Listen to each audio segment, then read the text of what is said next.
Hello, hello. Hope everyone's having a lovely evening. Hold on. Okay, good. It still works. I have been doing little tidbits here and there to try to make sure it's okay, it's working. It's just change up some things. So far everything isn't broken, so that's a plus. Without further ado though, I don't remember where we left off at. When do I ever at this point? But I remember the story was definitely getting good. Summons? Oh dear. I was considering skipping her. 9 days. More time for Marsha. So we'll probably go for Moldia if we do summons. To add her to our team. We have almost everybody. A good handful. Bloom Party looking very scrumptious. Denetto. X. Beryl, our queen. Druvis, our second queen. Kaden, who deserves justice. I don't remember exactly what happened in the story, but I remember that Kaden deserves justice because he was just getting all sorts of turned and scraped and tossed around. But I digress. Comrades may be united in loyalty or by other means. Hatred will do. I don't know about that, but okay. Yeah. I'm so excited, and I think there is a update for the events as well, so we're gonna probably check that out after we're done with this. Under the cover of night, the Xeno Cavalry Corps resumes its march towards Belgrade. The Griffin Legion holds position by the main road to the city, while the armies remain on high alert. Alone on the fields comes the slow crunch of two pairs of heavy boots. That's both heavy foot. I do remember that Igor did turn second cheek, if I could say that way. It must have taken some convincing, especially with Sternova. She's rarely easy to sway. I swore it would bring peace to the Dawn. Sabina objected, of course. Once a traitor, always a traitor. Her exact words. It's expected. She's right. Hey, don't say anything. Igor pulls back his sleeve. A circle of neatly inscribed symbols glows faintly on his scarred arm. Don't say it so. The arcane incantation customized by Xeno for every arcanist commander, preventing the misuse of arcane skills. Never thought I'd see it again. Your arcane skill can vanish an army in an instant. I must take precautions. We need that, though. We need that, because imagine going up against Arcana. Poof. Ever cautious. Good. Though I'm surprised you still remember how to write it. I knew a day would come when I'd need it. I never thought it would be for this. Also, can we just talk about the fact that we get a close-up of Igor's arm? Ugh. Yes, I'm too down bad for this man. The commander has no desire to pursue the topic. He looks away. Keep your promise. The Hawks are circling. They will devour me and Som if given the chance. We must protect the girl. I know the Foundation wants no conflict between the cavalry and me. And the Timekeeper must have promised to vouch for you. Her words will not go unheard. Have mercy. Were it not for the Timekeeper's mission in Belgrade, they would have ordered you to leave the Dawn immediately. No 2-week buffer. Okay. How did you learn this? Because he has brains? I do not need interception to know what the Joint Committee thinks, provided their membership remains unchanged. You're a Kazakh, so they sent you here to recruit new riders. For the same reason they do not want you stationed here in your hometown. Oh yeah, we broke up a fight previously in the hometown. Almost forgot about that. Don't speak like you know me, Igor. Oh my gosh. You and I are no longer brothers. Ugh, the pain. Demotion, imprisonment.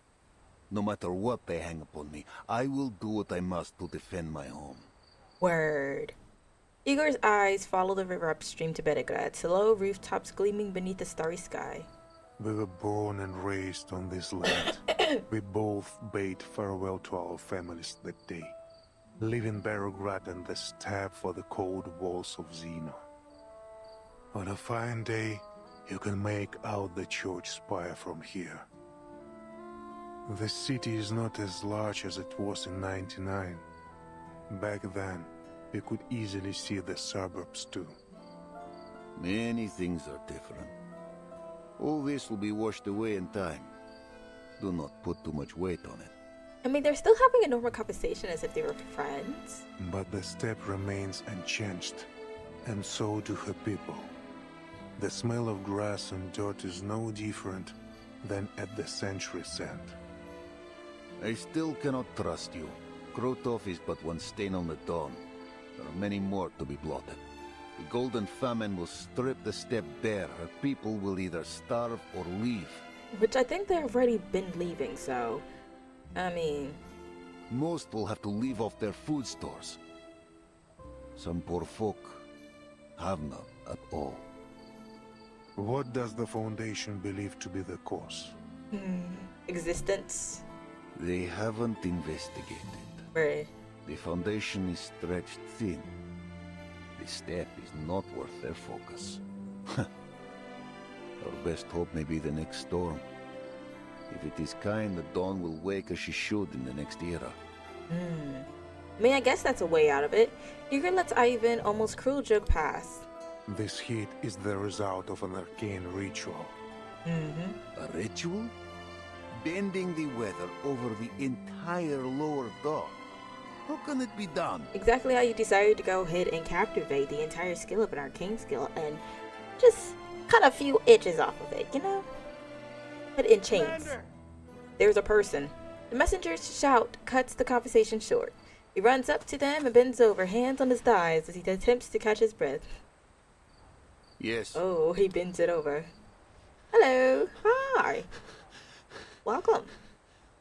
That's so random to say when you come in. The messenger's breathing is unsettled, not from weariness, but from sheer fear. He turns to the Xeno rebel leader with a curious expression on his face. Igor. Come on. He mumbles something imperceptible to himself, gradually steadying his breathing. You remember me? Yeah. We played Minecraft together. Of course. The moment he straightens up, he whips out a pistol. This is for Alyosha! No! Dear God. Ah! Ah! My precious. Igor staggers back 2 steps and drops to one knee. No! The messenger's trembling hand throws the shot off course, denying the bullet its deadly purpose. Tackle him to the ground. After a brief moment of shock, the commander lunges towards to seize the messenger's wrist. Soldier! And I made What a do you huge think straight you're house. doing? Yeah, I remember. I would assume we were planning to go ahead and play this week coming in. Where did he get shot at? Ah! Look at this art. This art is in a rocket. Yeah, you did build a rocket. He forces the messenger's face to the ground. He tastes the dirt of his home with every word he roars. Wednesday, yes, Wednesday. Alyosha! My brother! You killed him! You killed him in Sao Paulo! Why did you do it? Because he wasn't an arcanist? Because he wouldn't help you cozy up to the menace scum? My poor baby. No one answers. Besides his struggling, the night returns to silence. Your commanders may execute any soldier who sabotages the army's strategic goals as a traitor. This is Xeno law. Whoa. Everything is going so hectic. Igor rises slowly and grips the military identification tag hanging against his chest. It then remains where the bullet struck. Oh, so he didn't actually get hit. The metal protected him. He is as calm as the silent night until the dawn. Steps forward and kicks the fallen pistol away. Yeet. Let him go. Oh. This is my army. You have no say here. I broke a chair when I was leading the meeting. No. The poor chair. Hopefully you didn't hurt yourself. Not far off, a few war horses neigh. Torches quickly light up the dark like street lights. Let go of me! Oh, because you're gonna start firing again. The messenger struggles free of Ivan's grasp, rolls down the slope and vanishes into the marching column. One by one, the torches go out.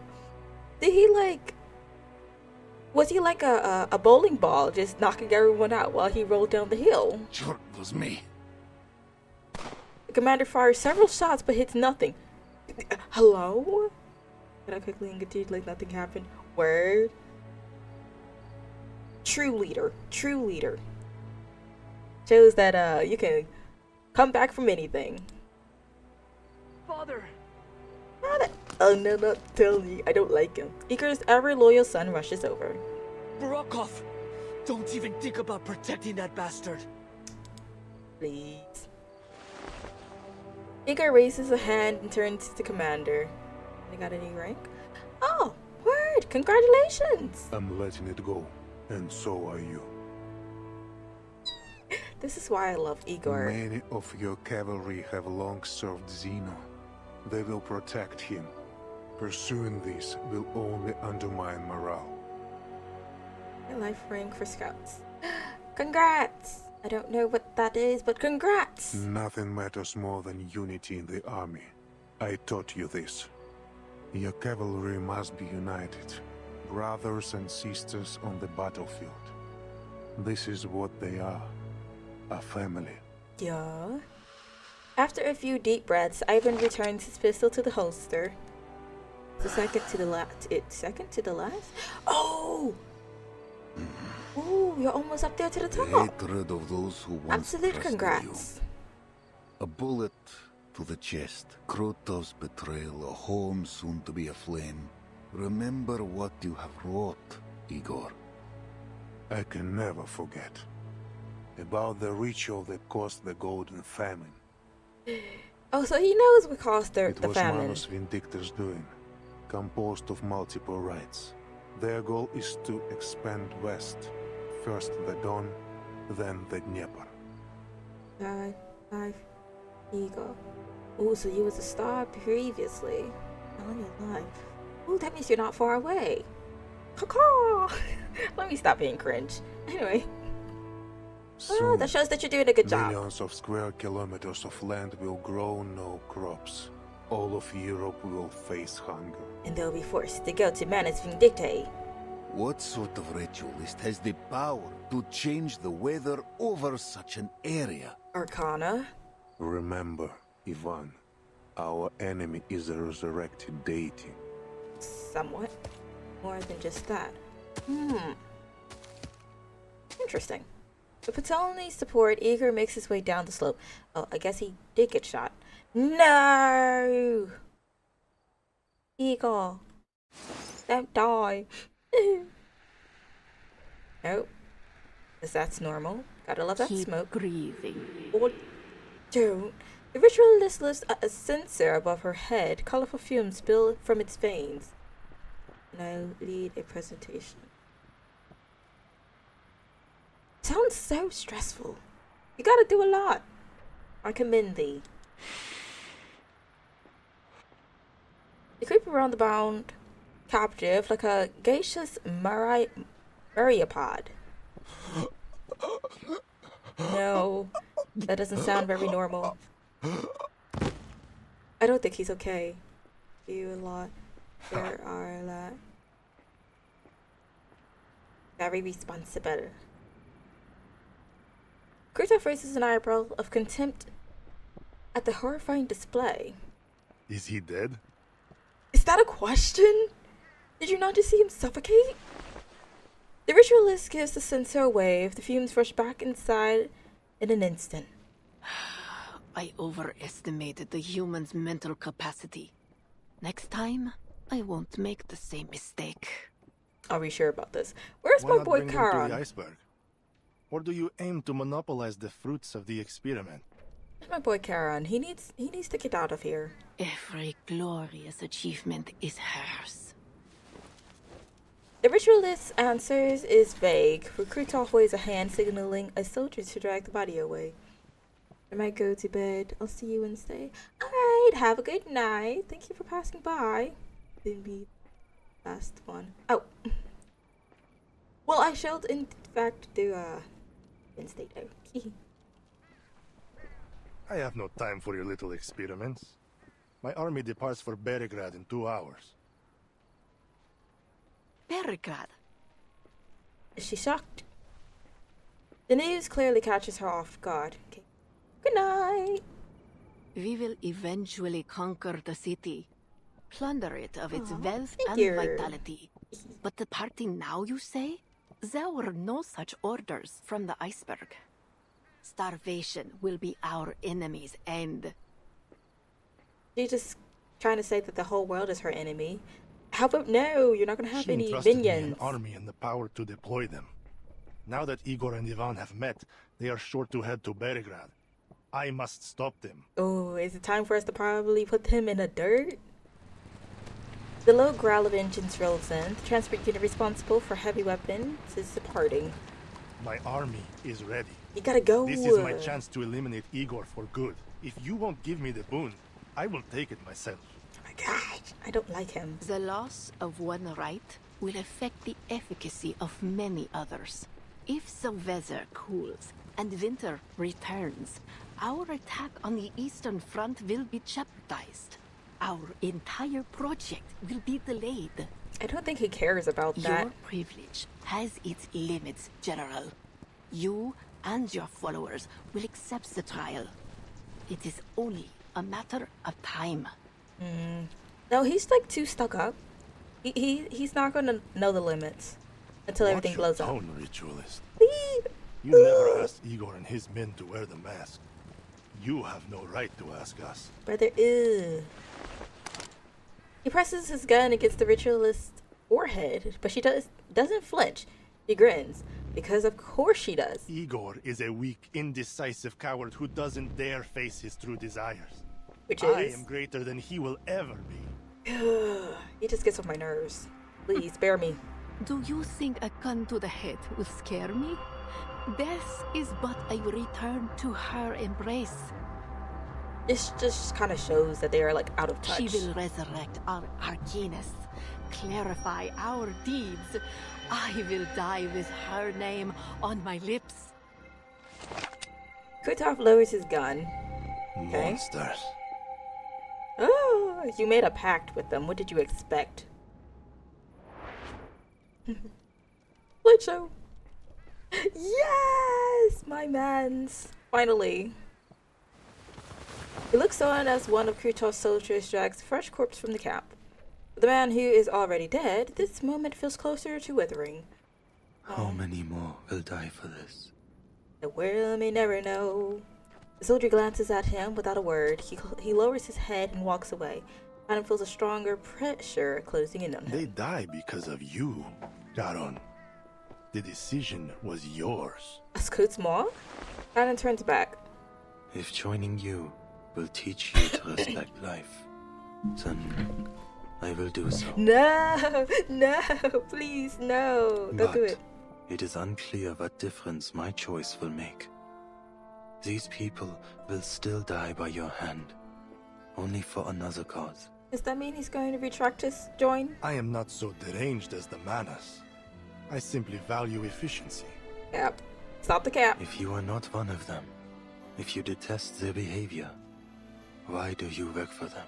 Exactly. Explain yourself. They work for me. These lunatics know nothing of military tactics. Because they don't need military tactics. They can snap a finger and blow up an entire army. Why do they need missiles? They are the missiles. They'll walk up there and blow themselves up and then split into 4 different people and then blow themselves up again. What are we talking about? They simply point in a direction and let their entire force loose. Yeah, that's exactly what I just said. Kutov pauses. What similarity could I possibly have with them? Okay. Delusional. Stuck up and You delusional. both start wars, bringing destruction and bloodshed wherever you walk. Our purposes are different. But the outcome is the same. It doesn't seem so different to me. Oh, Pity his you have to go. voice is It's just... rare I meet someone worth more than a few words of conversation. Patton fails to grasp the implication behind Kutov's words. He only sees a soldier approaching with a black horse. Versus a black horse. No, I forgot. No. Give him back. Give him back. Please. Oh, that's right. He can understand. Before he even realizes it, he is bound with rope by the 2 soldiers behind him. Why do you bind me? The ritualist has already limited my movement. Sorry. It's giving Luke with the chains. It's just rope this time. Ah! Sorry. Let me touch grass. Let me touch grass. other plans for you. He looks like a Clarence Cell Captain America almost, but or Clark Kent. He's on his knees. He's just wrapped up in rope. Meow. Okay. I see you. Free him. He ain't do nothing. Literally, he hasn't done anything. A worm frozen in resin, its body encased for hundreds of millions of years. Is it a prisoner? But then this silent.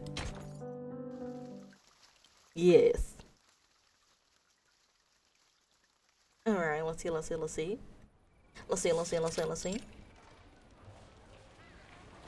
Beregrad receives the thundering hooves of the cavalry and dead silence. It's as if the city has been deserted.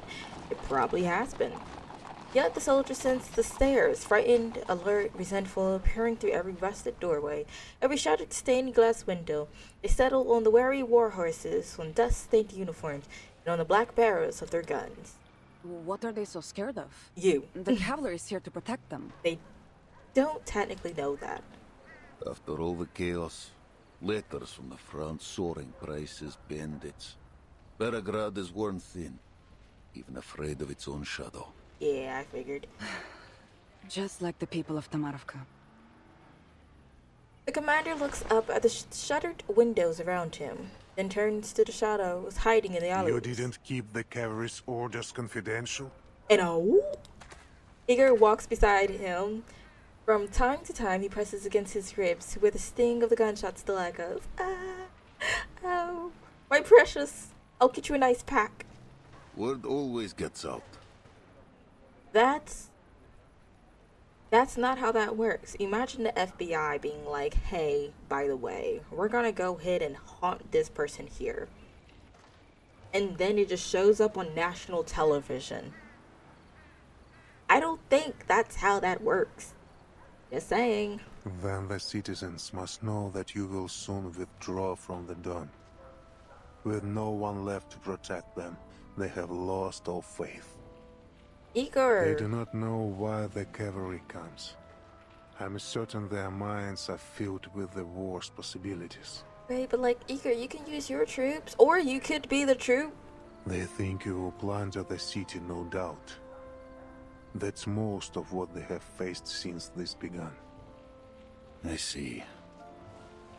We'll find a man of standing. Fyodor Petrovich, perhaps, and convince him we bear no ill. I have a feeling when you try to fix something, quote unquote, it's not going to fix it. It's gonna just go downhill more. But alas, he's a commander. People don't understand what they cannot see with their own eyes. And you cannot tell them about the foundation of Xena. Exactly. Igor is so down to earth. In the darkness, several citizens lurk with weapons in their hand. Not one of them escapes Igor's eyes, of course. They have already formed a militia, preparing for the worst. All we can do is remain discreet and avoid adding fuel to the fire. We must end this quickly. Deal with Krotov. Captured or killed, it doesn't matter. Destroy the ritual and return the step to what she once was. Sounds like a plan. And aid the timekeeper in her mission. 1 week, Igor. That was your word. Do not forget it. Okay. I suggest we entrust the ritual issue to Lilia's flight unit. Yes, They queen. have the element of surprise. An aerial strike will give the Manus little time to react. I feel like they should be like, I don't know, sitting down in a restaurant. Oh, hello. But I feel like they should be sitting down at a restaurant and just kind of, I don't know, talk about this over a cup of coffee, you know? Not go out just waltzing down the road and just go, ha ha ha ha ha, because there's going to be one person that catches onto what they're talking about. And then their plans are going to be foiled because there's no way that it's just going to slide past Manus Vindictae. Already done. The coordinates you gave are with Lieutenant Lilia. He's working on an air raid plan as we speak. Okay, word. I will leave Barograd to you. The timekeeper waits for me at the church. Oh, can we see? I know that's not church music, but I What she tried. seeks is in a church. Kumbaya, me lord. Kumbaya. Lilia brings her broom to a stop outside the church. This church is unremarkable among the many others in Belgrade. Medium-sized and without a distinctive dome, only its position set it apart. It stands on higher ground, giving it a clear overlook of the Golden Plain. What kind of church is this? Place is abandoned. I mean, if it has a bell, it might still be of use. Capitan, I don't know what you're looking for here, but you got to take care of yourself. Especially... I'm still not used to the new Lilia. Like, it's very wonky to me. I remember more rough around the edges, not my witch academia type of style. It's very wonky. As she glances over, she spots Igor approaching from afar. My thing is, weren't they on horses and stuff? How long is Igor's legs for him to keep up with the horse? Like, he doesn't sound like he's rushing. He sounds like he's just strolling. I will, Lilia. Have a good flight. Never had a bad one. Except the one where you almost crash-landed face-first into gravel at Mach 20 up in the air of maybe over 500 yards. Well, we'll overlook that. Though smashing into the vice president's office would make it a little better than the rest. Girl. It's a farewell in Lilia's own style, but she doesn't leave. Instead, she fixes her gaze on Igor. Lieutenant Lilia, my interests do not conflict with the timekeepers. The coordinates I provided are correct. We are on the same side. I mean, technically he did free Lilia when she was kidnapped by the crew, as they was kinda, I guess you could say, clearing out the folks. I am not worried. If you dare to lie about this, you're not leaving the city alive. The haircut? Lilia steps forward, directly squaring up with the rebel leader. But no matter what you do, now or in the future, I'll never forget what you did in Sao Paulo. And in I'll fact, live through this war, and I hope you do too, so I can walk you to the judgment seat myself and see you punished for everything you've done. I would say like, oh no, he's innocent. Oh no, he's innocent. Please trust me. But like, you know good and well, he is in fact not innocent. So there's no way I could be like, oh, please have mercy on him. Please, I beg of you. She meets his eyes head on, like an eagle locking onto its prey. He is technically and if an the court eagle. doesn't sentence you to death, I will. Oh, okay. Apollo, if only you had a better story quality. And an outcome better. Like, goodness, they just tore it all up. Meeting Lilia's eyes, Igor understands that this isn't a threat but a declaration. More or less a promise. He doesn't confront her, but he doesn't avoid her gaze either. Lieutenant, I know what I've done. I see the faces of those I sacrificed more clearly than anyone. Okay. A suffocating stillness settles across his face. Is this stage 11? This is the newest update. I think... Is it 11? Maybe I should probably take a look. I don't pay attention. I look forward to my judgment day. That's cool. Does it show me? No. Okay. That was a good try. It might be. It's after this. Well, it's after the Sao Paulo one. Definitely after that. Let me go ahead and count after this one, and I'll say yay or nay. So do I. Lilia mounts her broom and takes off. Igor watches as she rises into the sky and rejoins her squad. He lowers his head. Let's go, Timekeeper. What we search for is underneath the church. I'm curious to know how tall Vertin is compared to him. Underneath? Because I know she's kind of like decently short. I think she's shorter than Sinetto. As there is change, so do landmarks. There was a time the Amber Room was buried beneath the market even. The church's cellar is deep, near the periphery of the Amber Room. Ptolemy led the digging of a simple tunnel between them. Hey. Just as they are about to set off, Zeneto lets out her anxious hesitation. Timekeeper, are you sure you want to go down there alone? Oh, my precious baby. It's all right, Zeneto. Only Igor and I are allowed in the Amber Room. That was the deal. I give Zeneto a big hug. You and Marsha can just wait for me here. I wish I had enough pulls to pull both Marsha and whatever her name is. The road down is not long, but the darkness of the suffocating earth devours any sense of time. I'm not gonna lie, this right here is how my hallway looks every time I'm trying to get out of my apartment. Like, they need to put some lights up in it.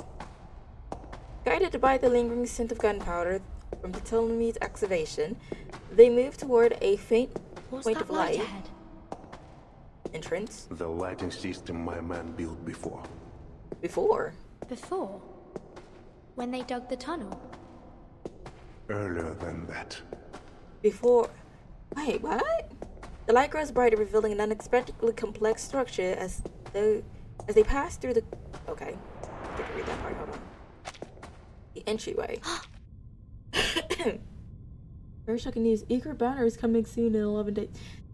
Never mind. I'm gonna pull the daughter, because I think she's a healer, and then I'm going for Igor. I was thinking of going for Marsha. I want Igor. I want Igor. He's literally the main reason why I'm still out here trying to save my summons. Why is it so soon? It appears to be a vast subway station or some grand theoretical stage. Whether or not an ode has ever been sung here, this is clearly not something that could have been built in this era. Marsha's very good. Very thick shield. Oh, maybe I have to... it smells like more grinding for me to do. Here I am thinking I'm done with grinding after I finally got Luke. Oh dear God. The metro station. Looks like Cold War period. What's it? It's because of the Ember Room. The range of its storm immunity expanded, covering the station. The immunity range expanded? So this isn't the center of the Amber Room? Wait. The immunity range. So the Amber Room is an area that you can protect yourself from the storm. Why don't they just pack everyone up and come down here? Of course not. There was a metro station here when the Foundation and Zeno built the laboratory. The laboratory? The laboratory. That's not a laboratory. It's something different. Tell me more. A laboratory built in collaboration between the Foundation and Zeno. There is still some distance to the Amber Room. Let's talk on the way. Much remains to explain. Just don't bleed out on me. Now they've entered the subway station, the aged Zeno trader finally seems to shed the veiled wording in his speech. The Foundation and Zeno have worked on many projects together, of many security levels. I am now free to talk of them. After the second storm, several Zeno generals and committee members requested my military support for a research project on the storm. At first, I thought it was similar to the Changeling project. Shady perhaps, but not too harmful. That project still caused harm to tourists at the Green Lake campsite, and the surrounding residents. Obviously, anything you think is harmless usually is harmful in one way or the other. This is nothing compared to what the Ember Room did. Oh dear God. After I joined the project, my orders were to station on the outskirts of Barograd and build a military zone to protect the underground site. At the same time, the Foundation asked for a thorough review of all soldiers who served Zeno after the first storm. You just start hearing boss music. Did not appear in any 1999 records at headquarters. Were they not registered? Probably not. Oh, no, he stopped walking. Their records were flawless in each branch across the world. But compared to headquarters records from 1999, anomalies were found. Uh-oh. Some had similar resumes and ranks, but different photos from those filed in headquarters, as if their identities were stolen or replaced. The butler and the the guy, he was near Sao Paulo. Cause what is her name? Girlie mistaken thinking that it was her butler. It turns out it wasn't, but he didn't mind using his name. Oh, my poor precious. Goodness Zeno me. also encountered people whose faces matched their archive, but whose names were different, with no connection to Zeno at all. Sound familiar, Timekeeper? Sotheby and Carson. Yeah, them. But Sotheby thought that the other guy was Carson, but he wasn't. But he looked the same as Carson, and he's just kind of like, hey, by the way, there was anomalies, just like anomalies, just chilling around. Don't freak out. Ah. Yes. Mr. Duncan in Sao Paulo. There we go. His appearance matched an acquaintance of mine. A man I saw dissolve in the storm. Aha. I knew they was gonna use it. I was tasked with locating these abnormalities and bringing them to the Amber Room. For what purpose, I did not know. Oh, don't tell me. The guard there confided to me that people look different after leaving, as if no longer themselves. Wait, are they... Did you ever consider finding out what was going on? No. Back then, my faith was firm. Word. I wholeheartedly believed in the Foundation's vision of peace and honored my duty. That is to say, I followed orders. That led to my deepest regret. After the 6th storm, they brought in Urd. No, not Urd. Did we just wait for another storm that leads to 1920 and head to Chicago and possibly meet Schneider? Not you freaking Schneider. But like, if he's talking about anomalies, then Schneider might not be Schneider. But it might look like Schneider, but not have the name of Schneider. Ooh. Well, honestly speaking, at the same time, if we get a better story, like a better outcome, compared to the ending of Schneider, then I'll take it. I'll take it. I definitely will. She The shook it. Foundation found Urd that long ago. Specifically, those leading the Amber Room project did. By order of the Pax House, all information on the project was sealed. The 2 subsequent storms came suddenly.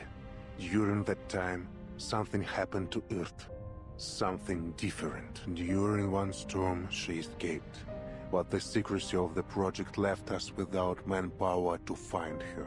And she was okay. This is what led to her multiple disappearances in the following storms. Heavy on the following storms. That means that she not disappeared multiple times, but she probably has doppelgangers just blowing around the place and no one knows. She could have stayed in the safe zone, couldn't Doubt. she? High doubts. I mean, maybe. Indeed.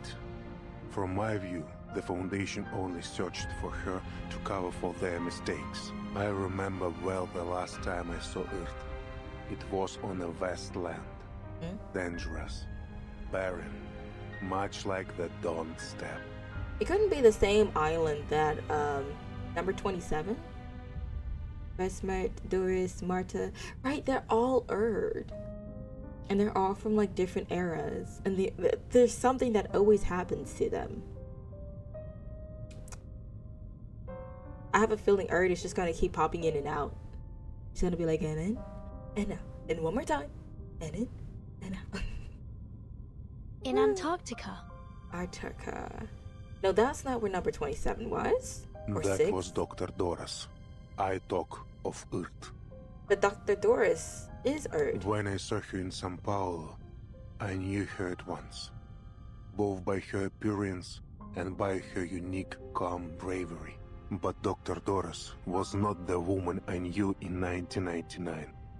She was lost, a soul trying to reclaim memory and identity.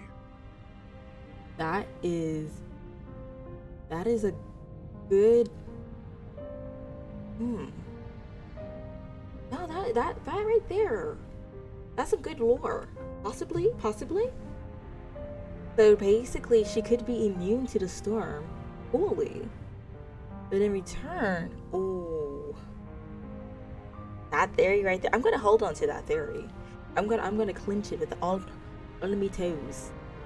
In other words, the last time you saw the Erd you knew was before the first storm. Correct. In 1999. The year the first storm rose rain from the earth. So how he says This is the 1999. second event I want to tell you about. Okay. At that time, our army stood ready in Kazakhstan for a war none had ever seen before. Ooh.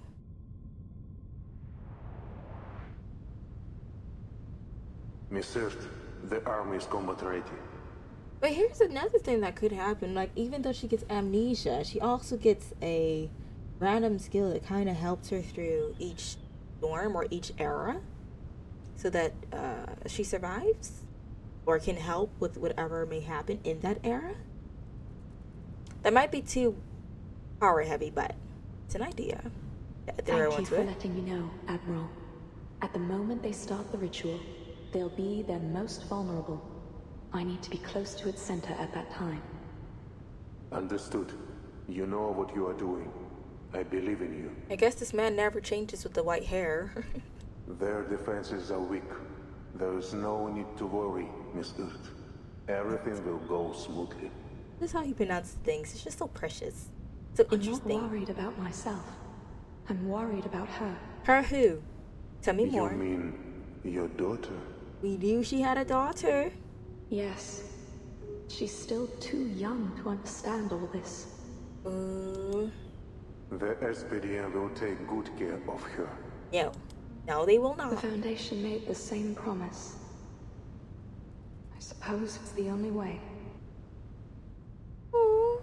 Right, Vertin, my poor precious being. Manus Vindictae held its first space-time ritual on December 31st, 1999.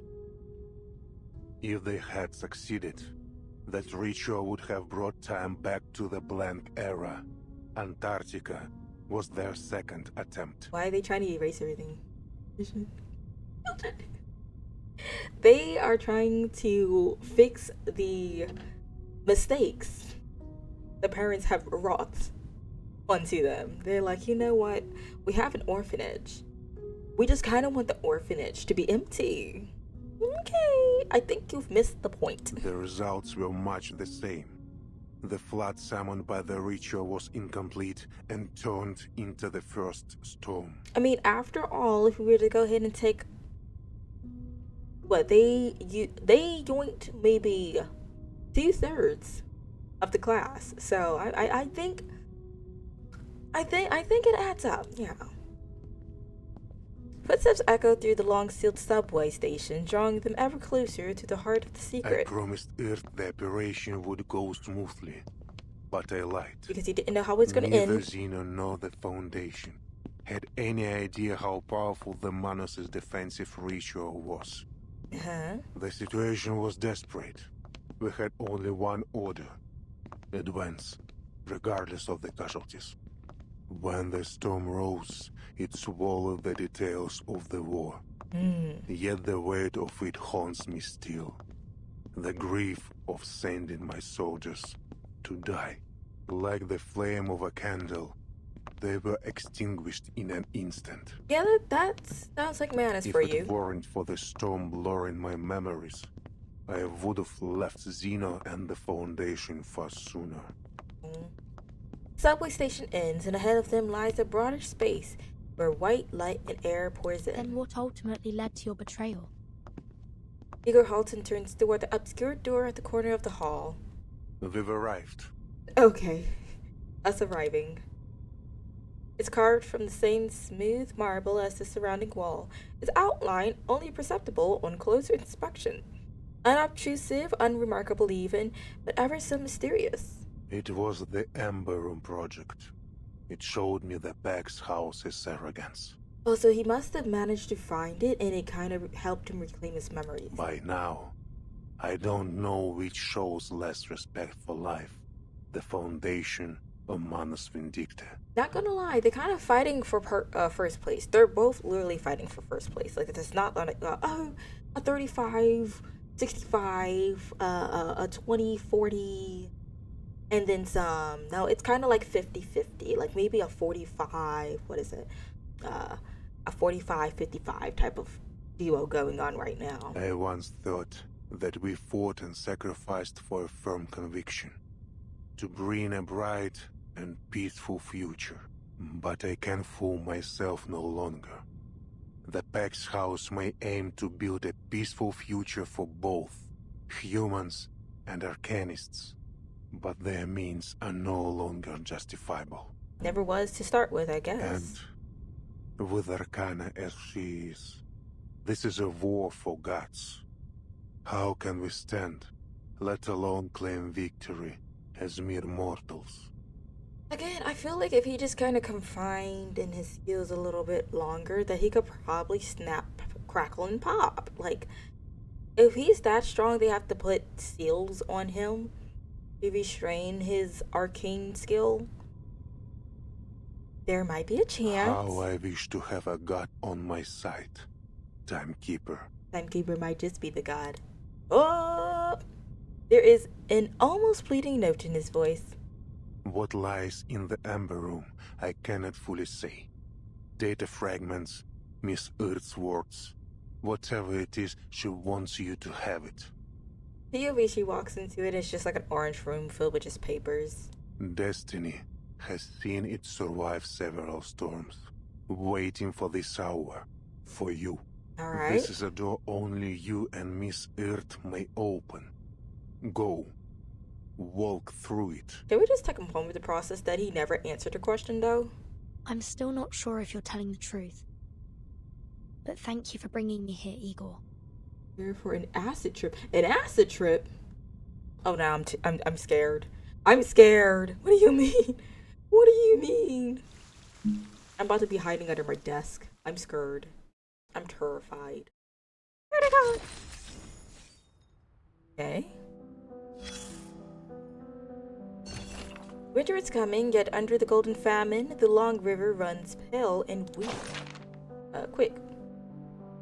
What is it, Sabina? Drink some water first. Take your time. I can't, Commander. You might throw me down the well for what I'm about to say. Page 11, here we go. Oh, dear God. But please, give us the order to arrest these rotten merchants. They must be punished. Did they steal your doubloons? This is unlike you. Weren't you the one who told the quartermaster to keep the well clean because you'll drink from it again? But I have to do something. Those lying bastards are running the markets into the ground. Banknotes are nothing more than worthless scraps now. You need solid gold just to buy a bucket of moldy, rotten potatoes. It's outrageous. Hoarding goods and profiteering from the war are nothing new. The prices have been sky high for ages. A small patch of salt now costs as much as the quartermaster's monthly wage. Do you really expect us to stand by and do nothing? Yeah, sort of. The golden famine is still spreading. The flour mill shut down after its workers enlisted. Life in Beregrad keeps getting harder. I understand, not to speak with Fyodor Petrovic. We can't let these parasites bleed the city dry. Commander, you have much more to discuss with him than that. The other day, an old man approached our soldiers with a gun, hoping to trade it for food. They agreed. Now the women, children, and elderly are gathering outside the camp, attempting to barter for rations. I heard those belongings and weapons were bought with their relatives' lives. Winter is approaching, yet they've brought everything they own. They're desperate. That's what I thought too, so I didn't order the guard company to forcibly disperse them. But there are opportunists in the crowd, using this chance to loot the locals. Have you identified them? Yes, they aren't bandits or infiltrators, but refugees, the stronger ones among them. At the barriers outside headquarters, Coast Guards begin screening and control measures. This cannot continue. Yes, sir. Then what about the women, children, and elderly? Bring them out and get them settled. Provide as many rations as possible. I won't have these poor people getting caught in a conflict. Okay. Sounds like the normal thing of, you know, 12th 11. Oh, so I must be on the 12th then. But this sounds like the normal thing when you're just kind of like in a deficit. I don't know. Maybe this might be me, but that sounds kind of average. I've been in Igor Yahweh, y'all. How are you feeling, Miss It's still giving.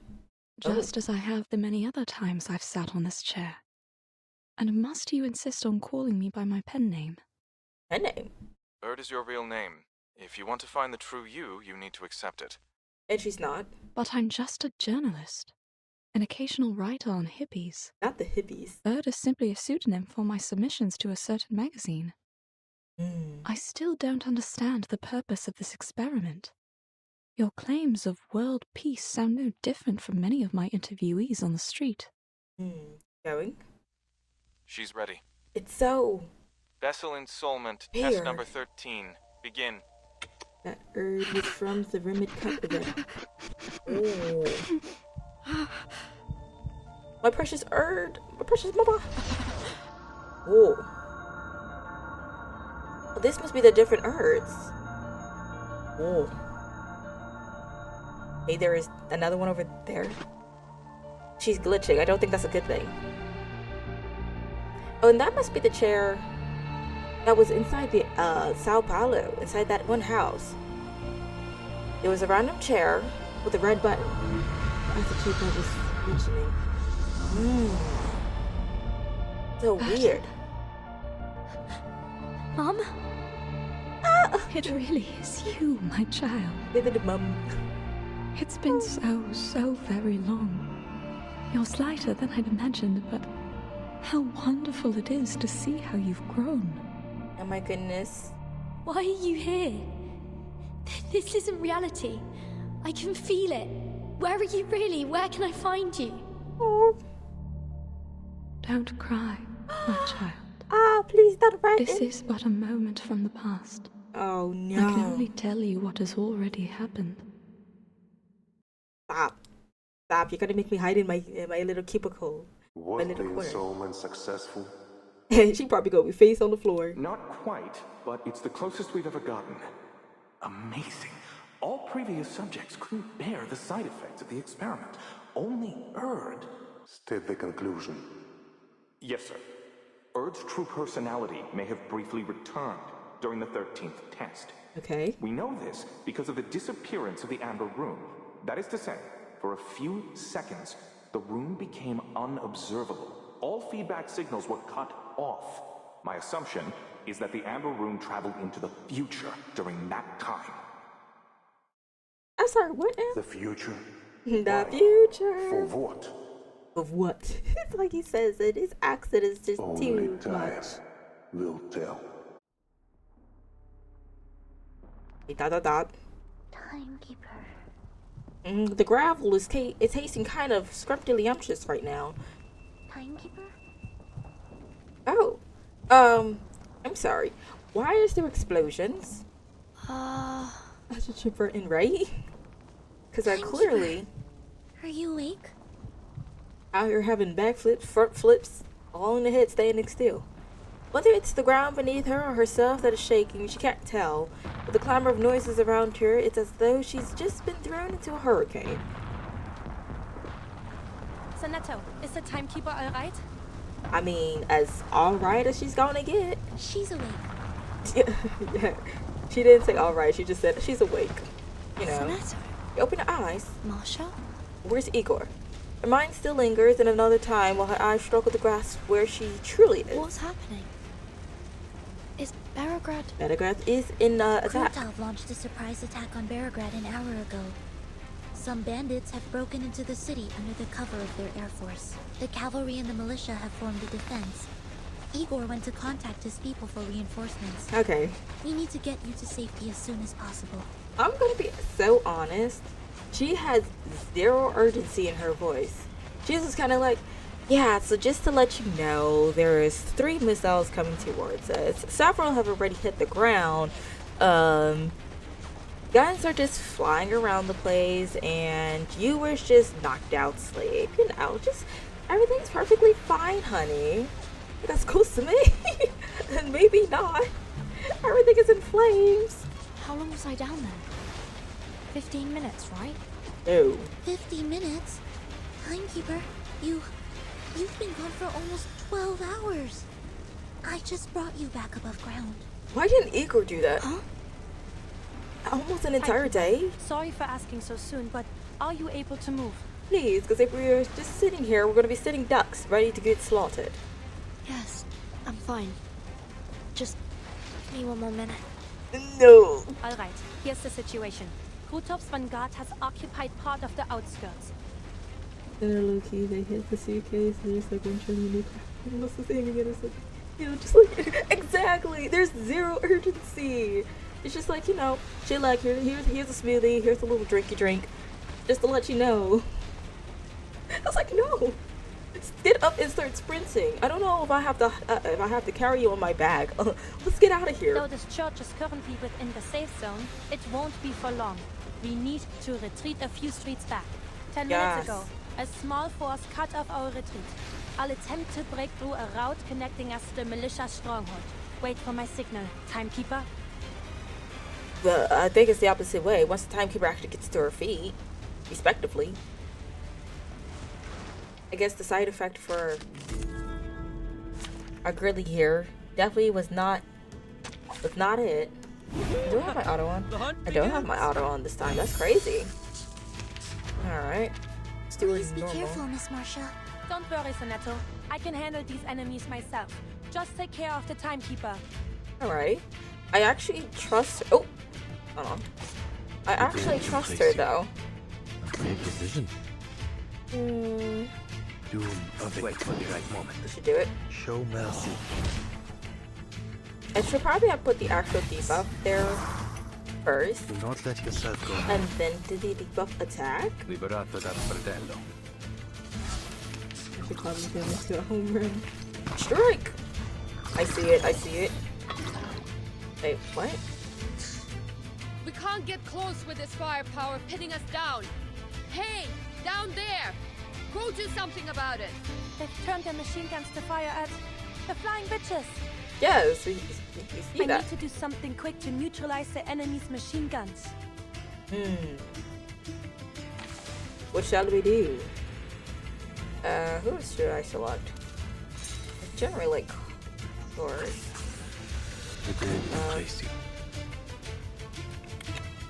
Into the darkness. Wait for the right They're moment. actually going to attack. If they don't, I'm just gonna cry. I use 2 counters. Addio, straniero. Liberato dalla paura. So close yet so far. Show mercy. That should... Wow, one's just barely there. That should do it. The dead embrace you. Sterilize. Into the darkness. That should be done. Perfect. I want a horsey back, and I want a cat too. Do do do do. Oh. Okay. Guess we took care of him. Yeah, my girly. The Knight's Trench Club proves an effective weapon in the cramped alleys of the city. It isn't long before Marcia has cleared a path. Timekeeper, Sonetto, this way, quick! Yes, girly. Timekeeper, please hold on to me. See? This is what I'm saying. Just hold on. Right. Even with half her weight on her, Sonetto manages to cross the open danger of the main street with astonishing speed. I feel like Vertin is very small and just At the other end of this alley is the area under our control. The Cavalry Corps will escort you out of the city to a safe place. Okay. Aren't you leaving with us, Miss Marcia? They say yes. Or let the gargoyle, a certain gargoyle, come save. I'll take you to the queen, commander, but after that, I'll stay in the wifey. Belgrade until the enemy is repelled. They better not nuke Marcia. I'm gonna be very mad. Oh, that doesn't look too good. The wreckage of the warplane shot down by just moments ago by Igor's anti-aircraft guns lies lodged in the dome of a church. Before that, several shells had been launched into the militia camp, hospitals, churches, and residences, setting the hard-kept peace ablaze. Friendlies! It's friendlies! They're back! Friendlies! I love that. Mara lowers her binoculars and calls for the militia guarding the street fortifications to clear a path, allowing the 3 young women to fall back into the rear formation. The commander strides forward at the sound of her voice. Are you alright, Timekeeper? You don't seem well. No, just casually, you know, hit my head on the ground. It was out for like 13 hours or so. It's okay. I'm not hurt. Just a bit dizzy. It's a little bit of a concussion. Don't worry about it. The timekeeper hasn't eaten anything for over 12 hours. Her blood sugar might be the problem. I'll take her to have some food. Wait, is it not normal to eat, not have... Okay. I see. When you finish, take her to the siege outside of the city. This fight will not end soon. The city is no place to linger. Agreed. Yes, Commander. I'll take her away as soon as possible. He's gonna be like, wait, no, don't take me away. There's still more things for me to find.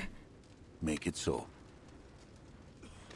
Commander nods and turns to the knight waiting nearby. Merle is standing at her side, unnoticed until now. Oh, so Vertin isn't going... Okay. I thought Vertin was gonna say something. You swore to stay in Beregrad. Ooh. Yes, sir. I can join the militia rescue team. Many medical staff in the city cannot defend themselves. Okay. Good. Medics of the Cavalry Corps and Griffin Legion will stay as well. You will aid each other. Of course. Okay. I'm coming with you, Masha. What can you do, Meryl? Besides, you know, change into a little raccoon and team. Shapeshift. Fine. But do as I say. And she's gonna hit you with that whammer bammer. Okay. The commander looks around for Igor. The two leaders agreed to stay in the city. Oh dear. Igor is standing nearby, still holding a telescope, his gaze fixed on the city gate. Don't cry now. He doesn't move for a long time. What do you see? Take this telescope and let me know. I'm sorry. Beyond the gate lies only the vast golden plain. A fire and ember. I know Krudov. If this is his declaration of war, he'll not stop at bombs and bombers. Okay, Igor What? knows. You mean... You mean... Exactly, yes. Exactly. It's coming. This is giving Mockingjay. The grass bows low as black galloping hooves carve a path straight to the city. I wanted Kaden to be free, but not like this. Poor baby, please don't shoot him down. I know he's already dead and alive, but like, still. A cloth-covered rider bounces limply on the horse's back. He carries a blood-smeared javelin, like a Roman priest, riding toward Carthage. A messenger bearing a declaration of war. At least he got his horse back. A classic move. A pity the man doesn't know how to ride. He's tied up. He's in ropes and binds. The messenger does not grip the reins. He jostles and sways like an ominous banner battered too strongly by the wind. But the black horse only gallops faster, pummeling straight for the gates. Make me swear. I'm sorry. This is why you can't take me anywhere. I cannot be serious. By the time the messenger arrives, I did not read. The cavalry had already formed ranks, guns trained on him. The messenger reads no declaration. I can't read, hold on. Nor does he throw the blade-stick javelin. He only slides from the horse and crashes to the ground, shattered from blade bare. The horse rears and lets out a mournful whine. Charon! Andreas! Is that really... They finally realize who it is. They rush to the gate, charging through the ring of cavalrymen. Wait, why did Karen hit the ground? Is he okay? Merle lays eyes on Kat and she crumbles to the ground, her arms wrapped tightly around her head. No, please tell me he's fine. Don't. Please tell me he's fine. The cavalry barely manages to hold formation as the horse shy back. Champing and stamping their feet, they too can smell the stench of death. Something isn't right. Don't get close, understood? Don't look at him. Meryl, come to me. Please, wait, please, because don't show it. She lunges to Meryl's side and drags her behind cover, blocking her view of Karen. The cavalrymen scatter as wave after wave of nauseating howling washes over them. The guards at the city gate have no choice but to fall back. Entry to Beregrad lies wide open, filled with nothing but the stench of death. Oh, they must have uncovered his face. Oh, snap. Wait. Someone needs to take her on to an enclosed space. I suppose I have to give it a try. Oh, I don't know how she's gonna do that. Like, is she gonna Michael Jackson hee backwards? Or like, is she gonna go hit a cartwheel up there and be like, Mission Impossible, spadow, like... How was she planning on doing this? This is getting crunchy. Just as she has done countless times before, Marcia draws a deep breath and stills her emotions, paying no heed to what may happen when she finally releases whatever fear she is soon to face. She gives Meryl a gentle pat on the shoulder and steps out from behind the shelter. She walks towards the abyss of death, looking directly at Karen's fallen body. Don't look at his face. Don't look at his face. Don't look at the covers. The fear of her amygdala is severed, just as promised. It's working. I don't know what that word was. I hope I pronounced it correctly. Oh my. What have they done to you? A lot. You wouldn't even want to know. What lies before is barely recognizable. It isn't a body. It's a shattered, indescribable No! It is only by virtue of the blood-soaked robes that he has managed to maintain any semblance of a human form. Free my man! He deserves justice. With his coverings gone and freed from the constraints of a complete form, death seeps out from beneath Cannon's clothes. The soil beneath him visibly darkens, the air around it swallowed in a heavy fog. Rudolph had brought a declaration of death to Beregrad. Yes, Caron? Everything is okay. Everything is okay. Marcia leans in close in an attempt to catch whatever sound his ruined body is still able to give voice to. A message from Rudolph. I'm sorry. He swears to destroy Beregrad unless you hand over Igor. No. We got the 3 ninjas knuckle up, so their first mistake was giving Kaden back. You know, it's time to Una reverse. I think we have some future going. Hold on, let's do this one first. Seems you've got some iron beneath that calm surface. Oh, we are not calm, but continue. Not everyone would sleep so soundly in a stranger's house. Usually don't, but continue. Honestly, you could have just made yourself at home and stayed the night. When I take out the trash later, I'll be sure to toss you out along with it. Thanks? I had a dream. Oh, spare me the details. I'm sure it was full of enviable warmth and radiance, just enough to scorch my miserable frozen heart. Whatever you saw or did in that dream, do yourself a favor and let it go. Why did soothing rest? It ain't soothing at all. Why do all these people sound so miserable? You may not like the reality served on your silver platter. No one does. But you'll have to swallow it. Blame this mess on the black robes if you want. Those cowards keep trying to drag the world back to their good old days. And the white robes preaching the future? No less clowns for their taste in uniforms. Falling off their high horses again and again, brought down by their own arrogance. Who would have thought? The whole universe turned into one circus, starring 2 troops of fools. Okay. Why didn't that blind woman just let the world burn back then? It wouldn't have been worse than these chaotic times. And who asked her to play the martyr anyway? I let the world burn. I let the world burn for you. Clearly because she did not want to commit arson. But I digress. If you're lucky enough to find her, take her home and make sure she stays there, quietly. For everyone's sake. Please. So cruel. Okay. And then over here. This man has turned stiff, but the tears and stains on his notebook are fresh. Opening it sends a chill down your spine. An old diary with a black viscous stain smeared across its cover. The corners are torn and dog-eared. It seems the owner abandoned it recently. November 11th. Every night since my capture, I had terrifying fragmented whispers coming from outside. And screams. Not just 1 or 2 people, but many shrieking and wailing in pain. I could also smell something burning and rotting. Damn it, are those managed dogs burning corpses or performing some twisted ritual? Probably both. November redacted. I've lost track of the date. Time and life holds no meaning in this godforsaken place. I've once saved lives as a doctor. Now they've used my medical instruments to brutally murder Boyanchkin. Otmon, I don't know how to pronounce it. He's Emilyakov. I hope I pronounced like at least 2/3 of that right. Right in front of me. I don't care anymore. If they're going to come for me eventually, they might as well hurry and end it now. Vampire redacted again. I don't know how to write this. I actually survived that nightmare, which feels like a curse in itself. We were herded onto an empty clearing where the Dunya and Black Rose was chanting a song. I could barely make out the words. Inculcator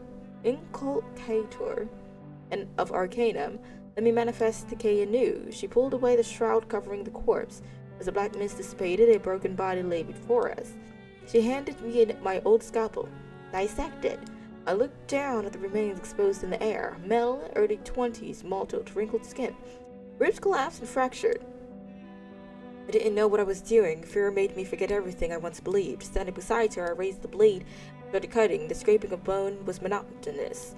But I freed that soul from its mortal prison. When I lowered the knife, I realized we were surrounded by a black fog reeking of death. All the other captives have died, their face twisted in agony. The Dunya seized my filthy hand and laughed. Thank you, Karen. You helped me unravel death and commanded Master Death and aid its power. This is Karen's. Oh, snap. Well, then that just twisted even darker. Wait, Karen was a doctor. Since when? Boyakskin, Otmyom, Melyakov, I don't know. They came for me. I didn't mean to. I'm sorry. The remaining text obscured by black viscous stains. Oh, my poor BB. I'm sorry. I guess depression and trauma wasn't enough. Sure. We forged scythe and plow into sword's edge. Let iron learn to leave its sheath. Let our enemy know the taste of hunger. And I think they starved her long enough. I think that's enough. Goodness me.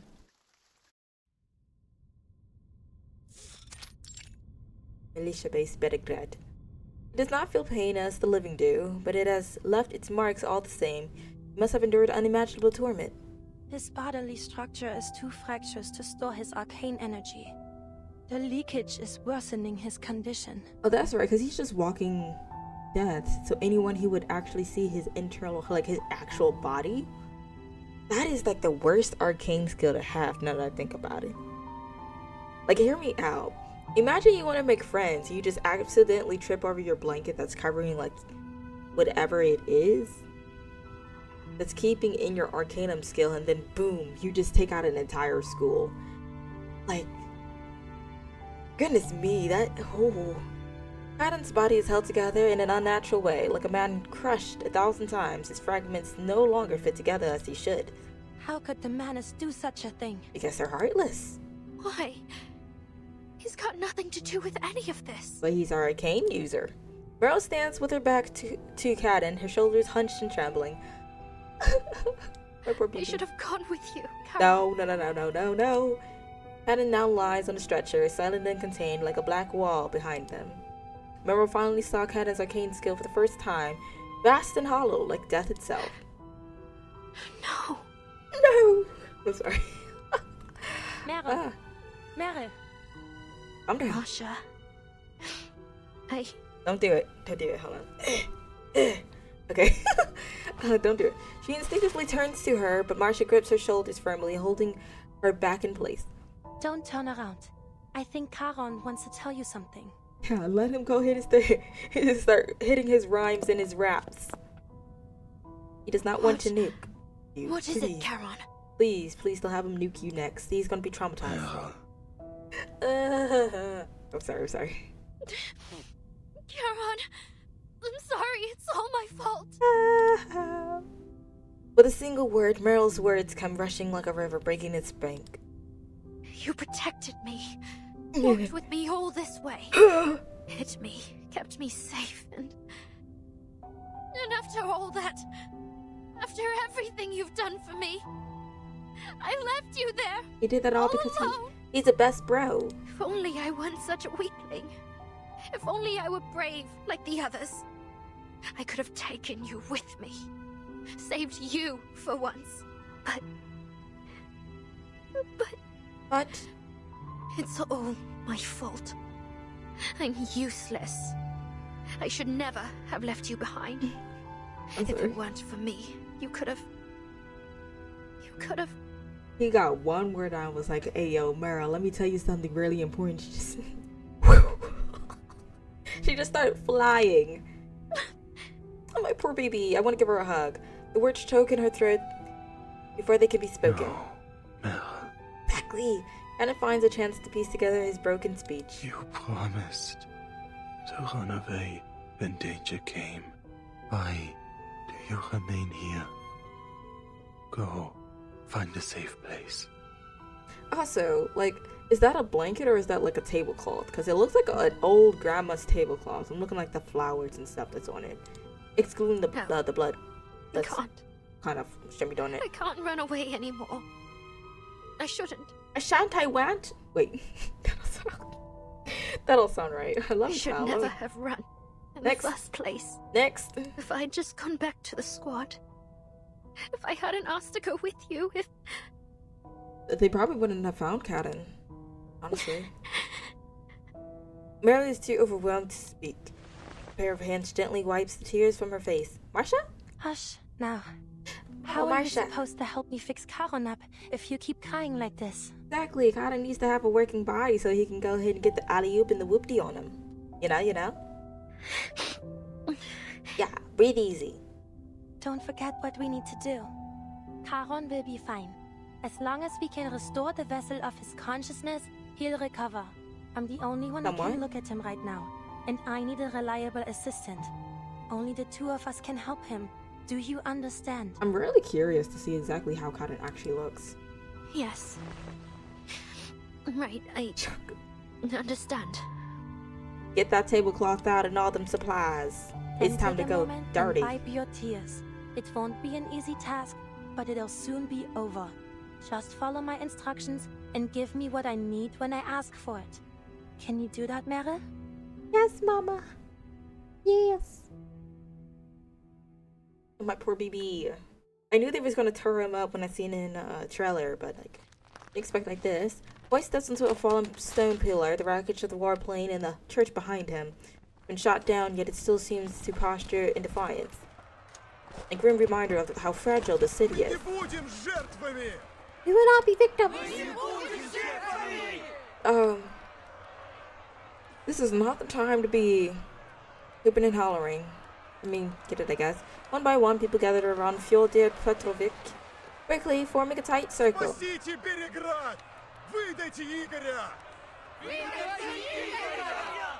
over Igor! More and more voices join the chanting. The rest of the residents linger at a distance, some whisper behind covered mouths. Others lift anxious eyes to the sky, searching for bombs that may yet fall.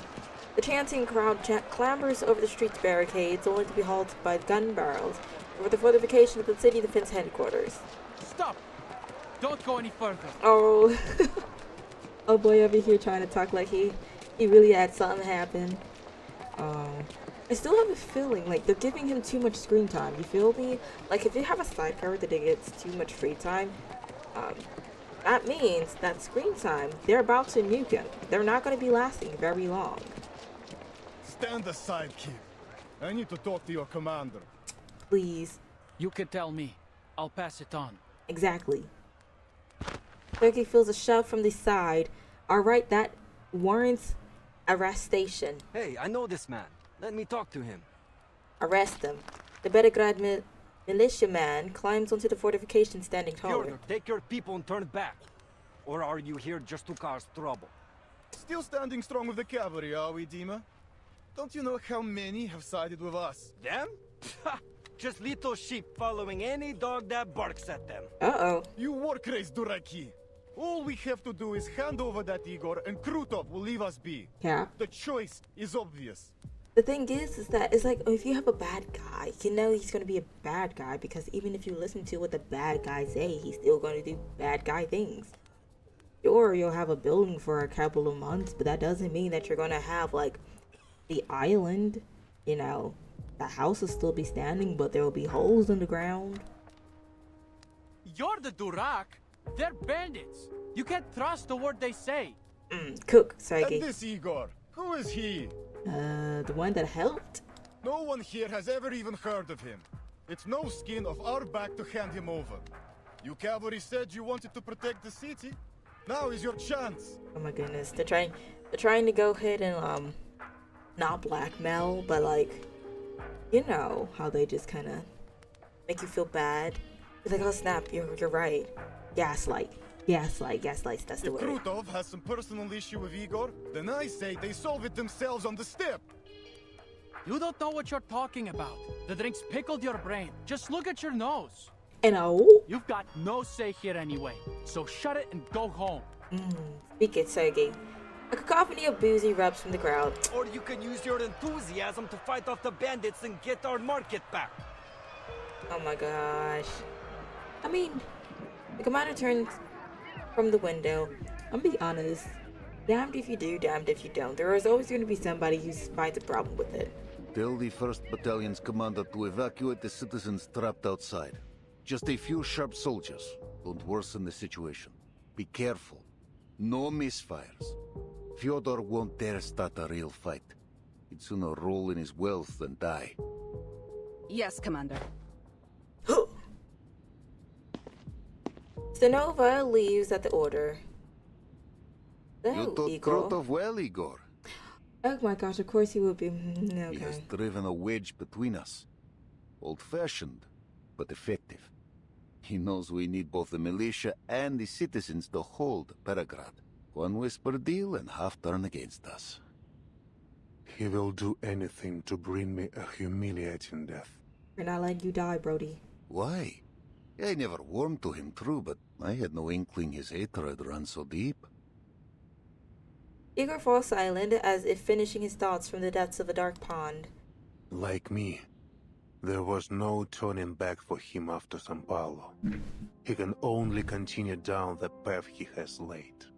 Since the deal with Manus Vindicta, he has resented me.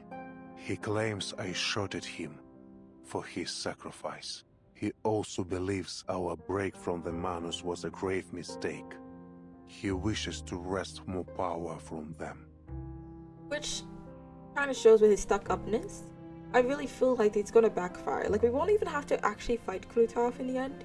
Krutov is just going to be taken out by the Manus, and we'll just have to fight the Manus like usual. But that is a theory for another day. But I never promised him power. I promised him a chance at survival. Still, he calls the boon a sacred thing that will grant him the power of a god. Put it away. Krutov took my choice as weakness.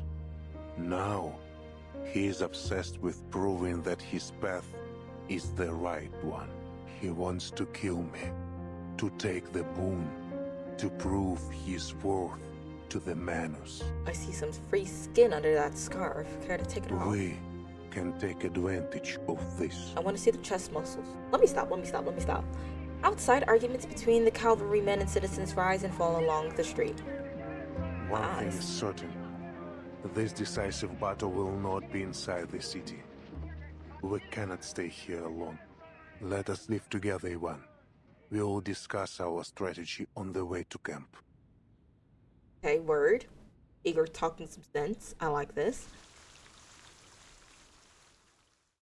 I think we could probably fit 2 more parts into this. I'd reckon. Okay. Mounting their horses and clenching their reins, young men bid farewell and head to war. A story of as old as time. The ending part was like so butchered. Forgive me.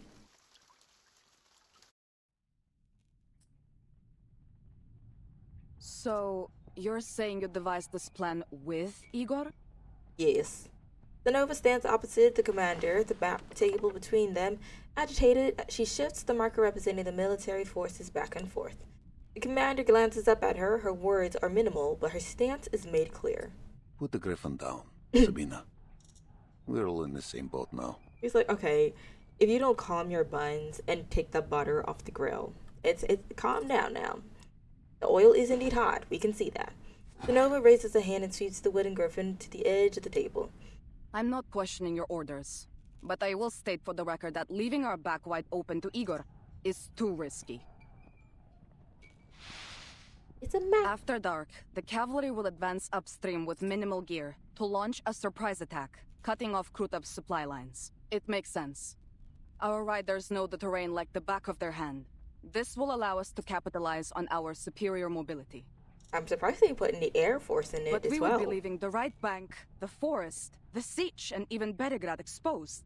Well, if we actually go and move quickly, we'll be perfectly fine. We're throwing ourselves into the old lion's mouth and praying he won't bite. I mean, throw a missile, he'll be aight. You're right, we'd be exposed. But the coalition without trust wins nothing. You've seen Krutov and his army. Neither the cavalry corps nor the militia can meet his air power or artillery. Oh wait, hold on, he has a point. Belgrade would be rubble if not for Igor's anti-air guns. Igor! Her thoughts drift to the poorhouse, its dome half destroyed and a bomb dropped during the withdrawal from Beregrad. The Griffin Legion is well equipped, but they're thin on numbers and supplies. They will hold cities and forests best. Let them guard the city. Our riders will flank the enemy by night. Both Igor and I agree on this. I have a feeling she's gonna fail something because she seems so iffy. But don't but me. She knows the commander has reasons, yet the smoke of South America still hangs heavy in her memory, casting an inescapable shadow over his coalition. I hear your concern, Sabina. He picks up the wooden griffin and sets it down on the sitch. When the operation begins, Igor will come to our siege. All his communication will be monitored. How? I doubt our operators can tap his line so effectively. There will be no such need. On our return from the city, I asked Igor to use only our lines for the operation. Like a Gucci. He agreed.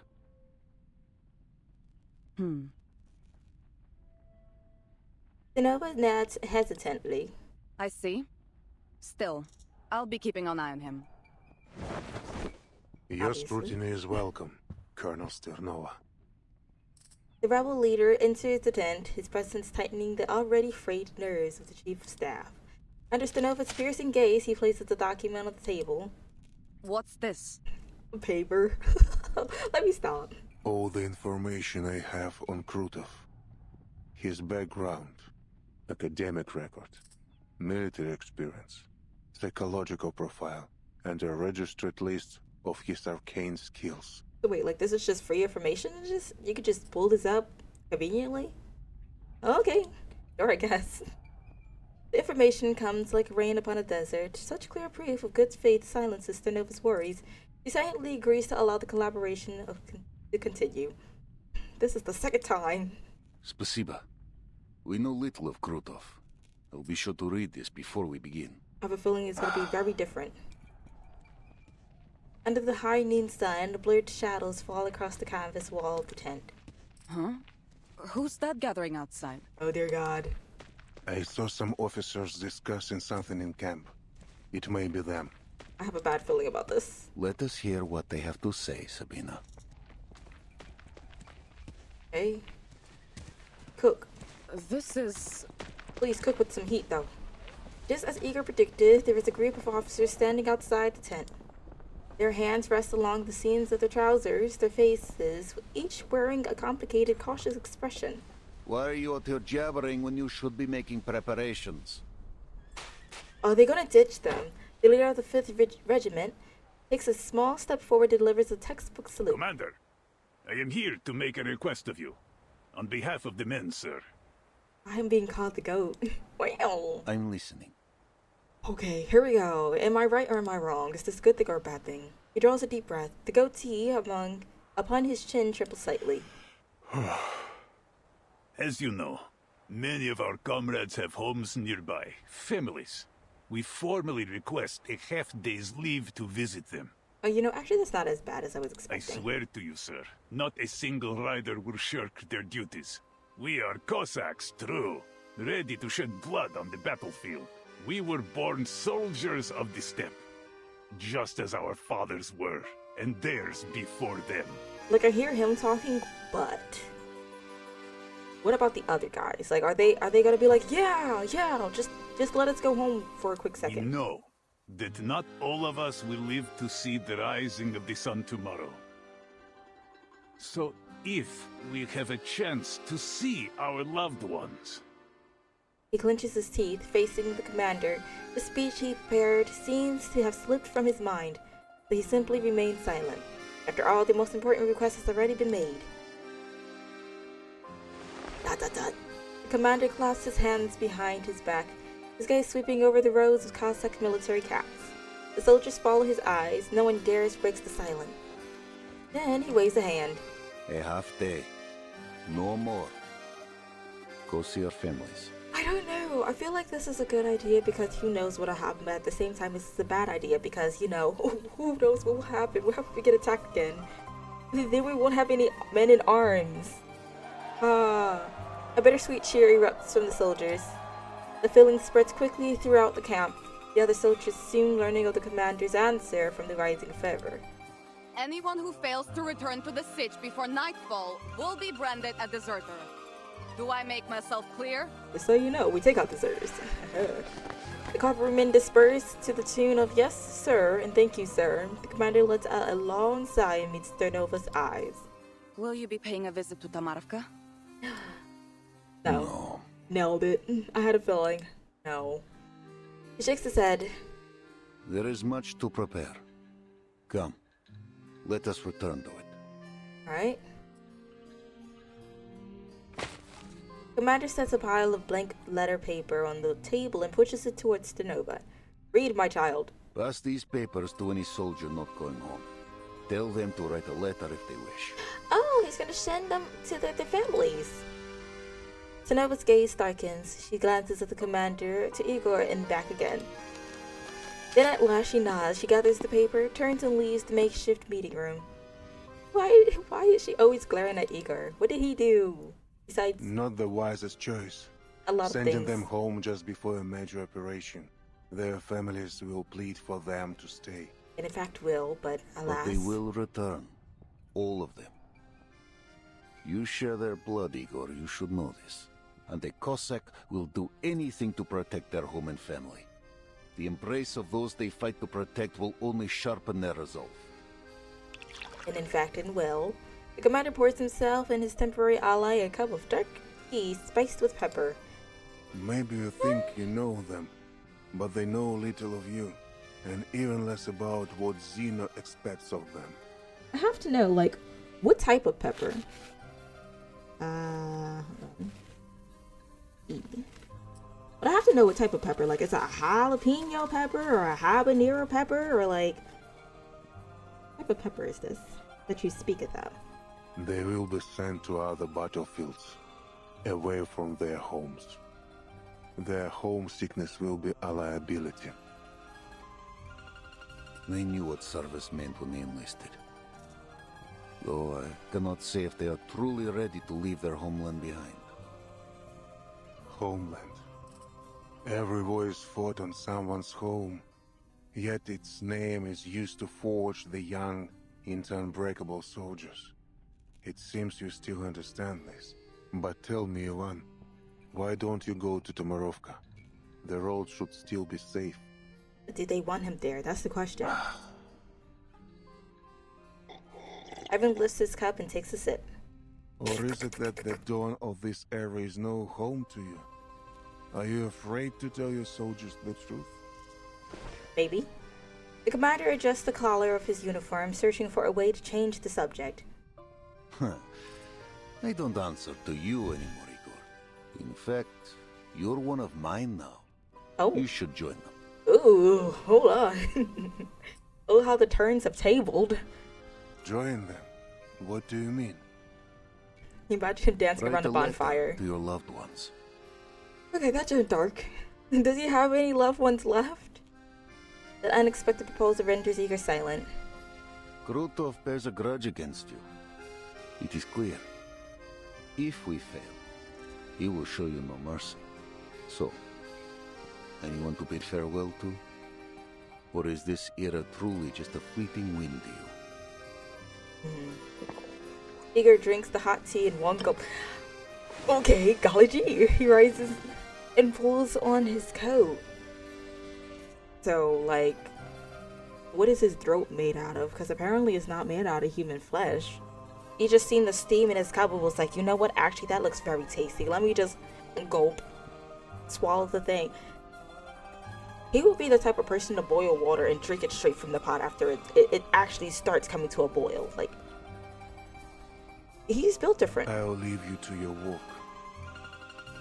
After this battle, Igor, I hope never to see you again.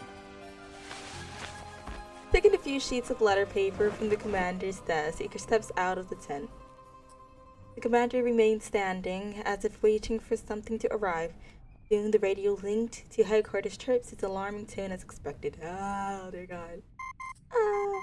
It's the timekeeper. Vice Admiral Barakov, is the timekeeper safe? Oh, okay. Well, they're asking about Yes. the timekeeper. She says her mission in Beregrad is mostly complete. I'm still wondering if she got like a concussion or something, because she was just laid out flat on the ground. Good. We'll relay this to the Foundation Committee. With that settled, your orders are to pull the Cavalry Corps from the region, effective immediately. Immediately. We were given 2 weeks to secure Beregrad. Oh no. They changed it. What have they done? A warlord and his bandits, aided by Manus Vindictae, have been running rampant on the Dawn. We are working to neutralize this threat before redeployment. Manus Vindictae's forces are concentrated on the Western Front. Our manpower is already stretched too thin. We can't afford to hold the Don River. Not while there are more important strategic goals. They just don't want to handle. The decision is set. No 2 weeks. 5 days, that's all I ask. We will resolve the threat here and ride to Hungary without delay. Yes. And how do you plan to resolve the threat? With Igor's rebels? Don't ask questions. Do not ask questions, honey. Oh, he went silent. Oh no, he went silent. That's gonna be like, oh yeah, you're actually saying, you actually, yes. I can't English the English, but like, you actually approve, but actually that's your plan, and that's not your idea, but like, oh my God. Do you really think you could hide your coalition with Igor and his traitors? You and I only turned a blind eye for the timekeeper's sake. Because the timekeeper isn't exactly there. They want her to withdraw. But Oh the dear. timekeeper has finished her work, and you are still collaborating with them. Since when? Are you prepared to face the committee if they demand an explanation? Gaslighting. Vice Admiral Barakov, do you read me? No. Ivan Ivanovich, you understand what I'm saying, don't you? You'll Absolutely obey orders or not. you'll face the consequences, Ivan. To protect our home and kin. That is why I stand with Igor's rebels. It should have been like, oh shucks, we're breaking up, help, we're breaking up, I can't hear. That will be my only answer to the tribunal. Okay. What now? Oh, we end. I think we have another. Go for another one in there. I'm kind of expecting there to be like some battle. Oh, I see story. No story. No, I thought I seen story. Okay. Guess no story. Okay. The fires of war burn ever nearer. Children of the dawn. It's time to unite. I really was expecting there to be a lot more story, but alas not.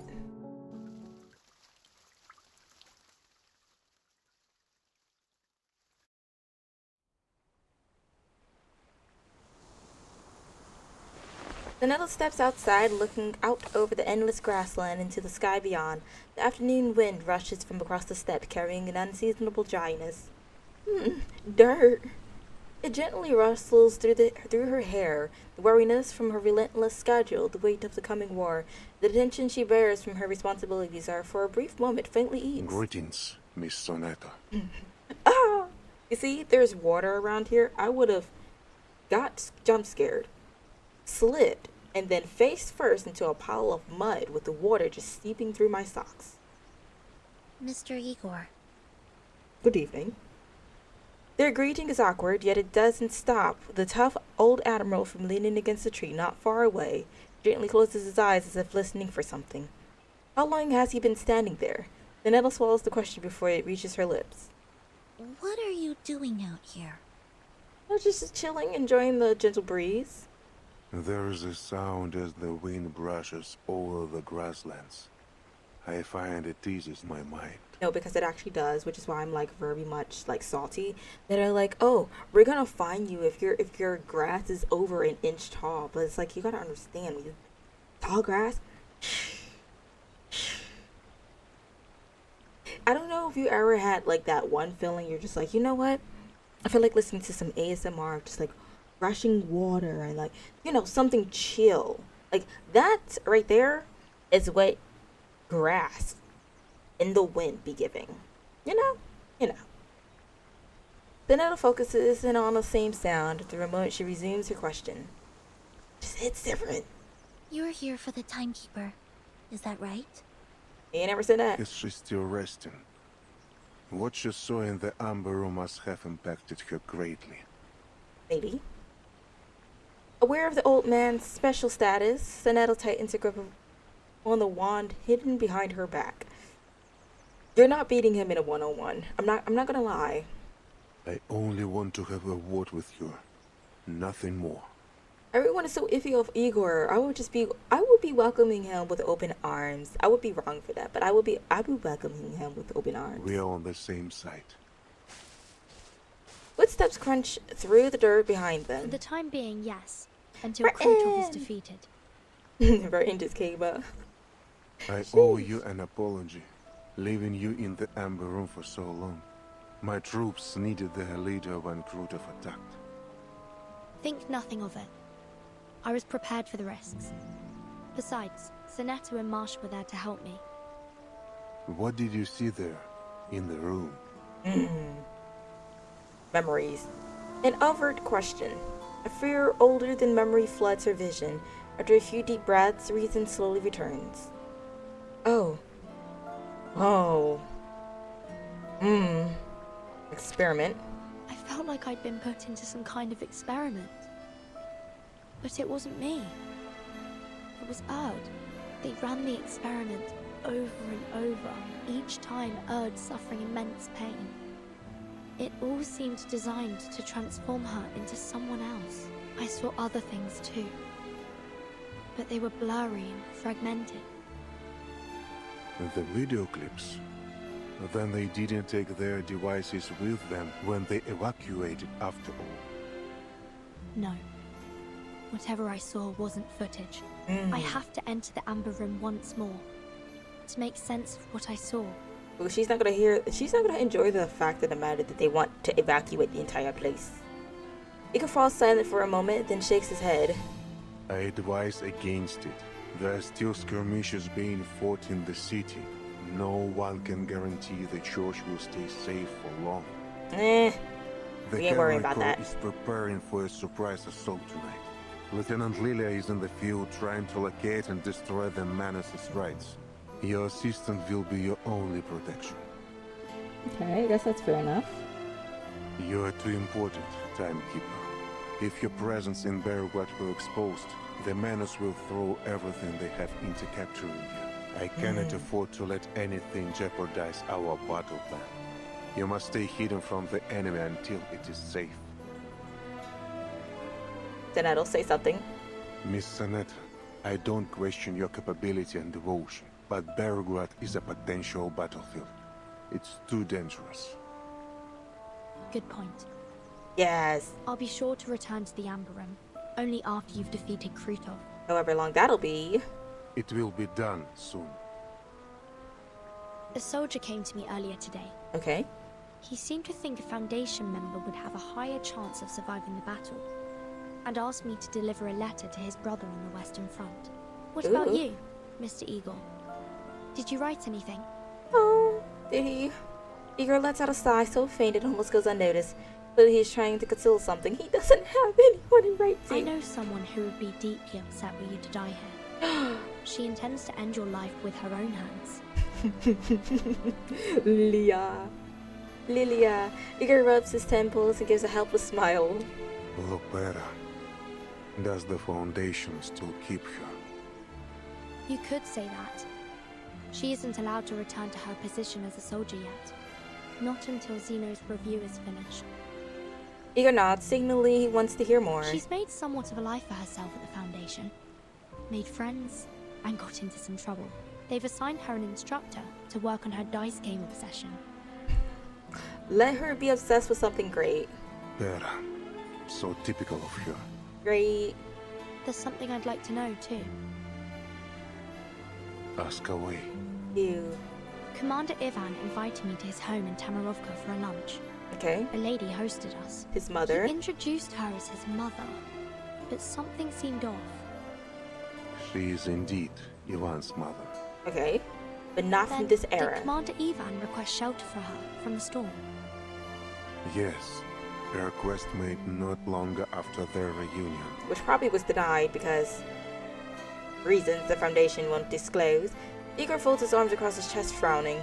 Not even the most capable diviners could have predicted the advent of the storm. As you suspected, Ivan's mother, like most at that time, was reversed during the first storm. Sometime after that, Ivan rediscovered her. He told me that he knew it was her from the wrinkles on her face and her tender smile.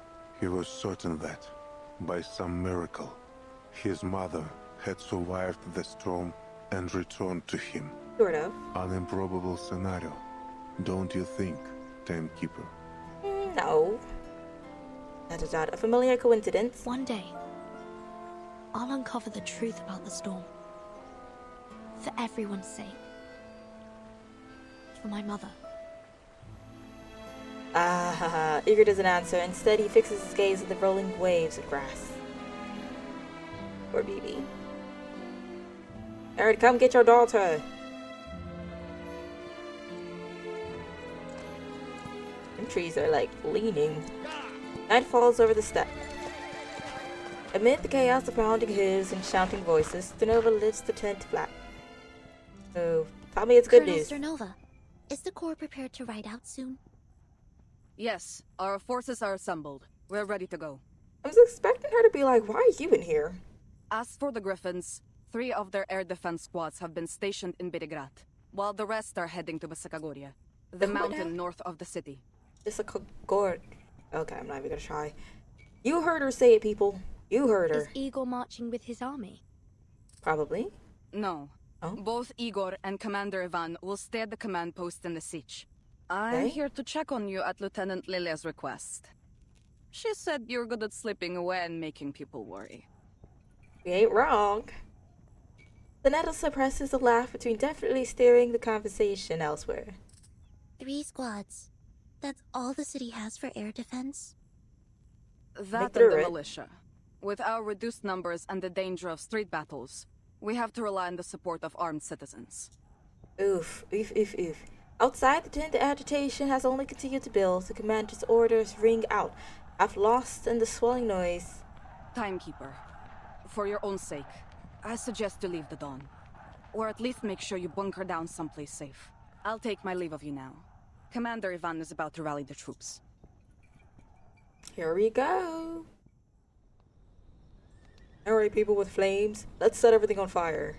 Beneath the night sky, a hushed yet fervent atmosphere settles in. The soldiers' fighting spirits render them restless. Think, I get to fight a real war.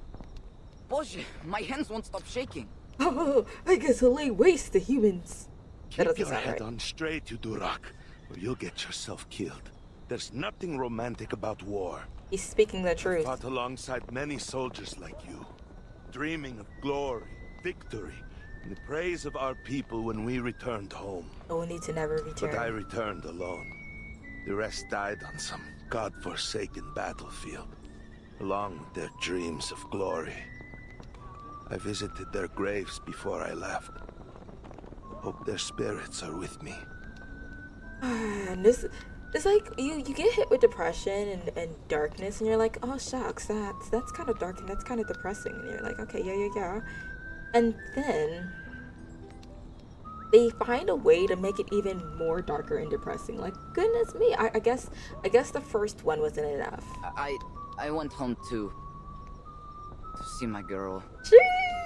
She got a I see, you're a man of culture. You didn't promise you were going to marry her after we win the war, did you? Oh, if you did, you just jinxed yourself. I didn't say anything at all. I just looked into those beautiful eyes of hers. She understood the rest. Oh, it just... the pain. We knew it could be the last time we'd see each other. I'm gonna go cry in the corner now. All right, that's enough, lover boy. Commander Ivan's about to give his speech. All right, everyone, listen up. Hadoobadup, habadaboop, badabout. Attention, all troops. Hold their roll. Okay. Let's leave it to the actual guy. Strong, unified voices rise from the formations, joined by the thunders of horses stamping the ground. All soldiers have returned to their posts, sir.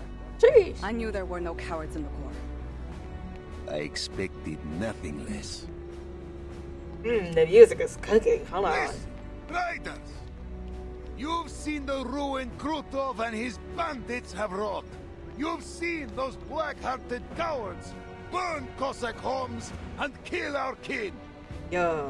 I'm going to cut off that clown's head and hang it in my backyard. No. Sorry. No. Oh, maybe don't do that. The young voice sparks a burst of laughter. Fists and shouts of approval are thrown into the air. Вы видели, как они грабили и топтали нашу землю, наш народ и наши достоинства? You've seen them rob and trample our land, our people, and our dignity. Вы слышали их смех, когда они резали наш народ, а наши дети плакали? Broccoli, I'm sorry. You've heard them laugh as they slaughtered our people and our children wept. Но сегодня их злодеяние окончится. Не так ли, мои братья и сестры? But today their villainy ends. Why, my brothers and sisters? Потому что мы, Корикорпус, всадники степи, и эти Донна, остановим их на месте. Because we, the Cavalry Corps, riders of the steppe, children of the dawn, will stop them in their tracks. Мы сотрем их в пыль и вернемся домой победителями. За степь, за Дон, за еще не рожденных детей казаков. We will grind them to dust and ride home victorious. For the steppe, for the dawn, for Cossacks' children yet unborn. Today, Oh, he rhymed. We destroy the enemy and reclaim our home. Get on! Today we destroy the enemy and reclaim our home. Forward. Hurrah! Beware. Oh, okay. Everything just goes up in flames. This land, the great mother of the Cossacks, trembles beneath the vigor of her sons and daughters. At the commander's orders, the cavalry formations make their march, and scouts at the front, lifting their torches high. The flames of glory burn bright, setting the curtain of history ablaze. It just gets too good. It just gets too good. Ugh. Running madness. Scrumptious. I think we'll end it there, though. Oh. And we got ourselves an achievement. I like that. Anything for me to snag in here that I could use? Yeah, I think I've already got the Udo logs. So, snag this.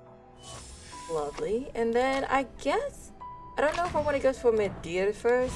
Well, I guess Medea because hers is going out way sooner than everyone else's. We'll do Medea. Let me see here. Is Medea a healer? I need a healer. Support. Self counter gains 2 stacks of readiness if assertiveness status gains total onslaught. Counter. Oh, I do love a counter. Not a counter. Once target attack deals 100% reality damage. Ooh. But Marsha is supposed to be a healer, no? Debuff. Shield, lingering glow, support. So I'm assuming Marsha is close to, what is your name? What is your name? Medicine Pocket. Yeah, because Medicine Pocket gives you shield as well. So, commons, be here. By the time we come back to this, it'll be 2 days. So, do we have enough? Oh, that's not it. But I told you that. It gonna give me purples. We have enough. 1800. Cancel. Oh, you know what I could do? To the bank and see if possibly there's anything to exchange. Now, I didn't buy out anything, so it should be something. Okay, maybe not. And I can't afford that. I guess we'll do this one at a time. Or as it seems. Okay, well that's more or less disappointing. That's fine. It's fine, it's fine. Purple. Oh, okay, Mesmer. It's my pleasure to meet you, my fellow. Oh, that's blue. Nothing. Purple again. Eagle Eye. PSA number? No. Bunny. And that's our last one. Boo, tomato. Hello. Weapons wear and rust in time. It was a good try. We didn't get our grilly this time, though. I'm sure we'll get it next time. Is this? Let's get it from Medicine Pocket. Hold on. Comment. Medicine Pocket. It is for Medicine Pocket. Oh.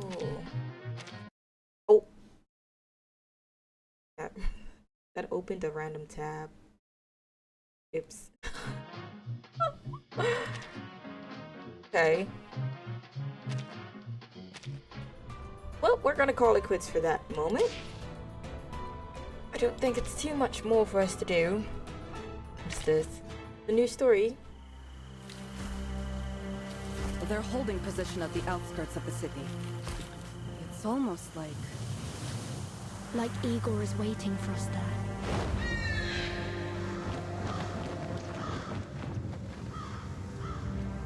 Okay. Cool. Blood pours across the steppe. So much killing.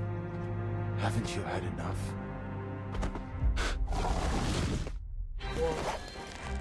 You may hide from this battle, but what about the storm? The Cavalry Corps can shelter you forever, Meryl. I was probably supposed to watch this before we started part 12, chapter 12. They're eager to see it after the storm. You expect me to abandon this place? But was crazy. We don't belong to this era. The Cavalry Corps cannot intervene in local conflict. You have 2 weeks to withdraw. Which we in fact do I not. can show you what Earth left behind, Timekeeper. Why help us? To atone for our sins. And to defend our home. For that, I'll need your help too. It isn't about the bloodshed. But if killing Igor paves my way to immortality, Special has to go. then why the hell not? Timekeeper. A man deserves justice.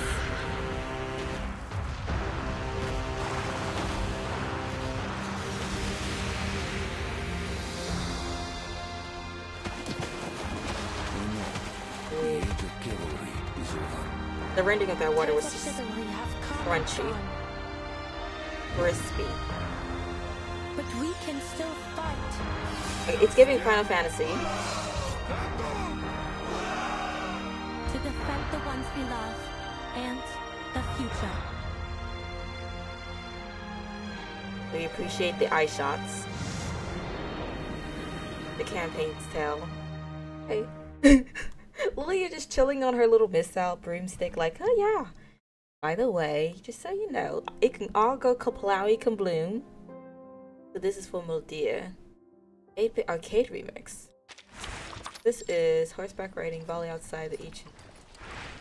Along the brink, young riders grip their reins as they make their way back towards the village garrison. At the head of the column rides the lieutenant on her brown Akholtek, and behind her the slanting sun sweeps westward, hanging alone at the edge of the earth. And the game is restarting. Hold on. Snow Peaks rides with solemn majesty, catching the late fall afterglow before casting their shadow downward.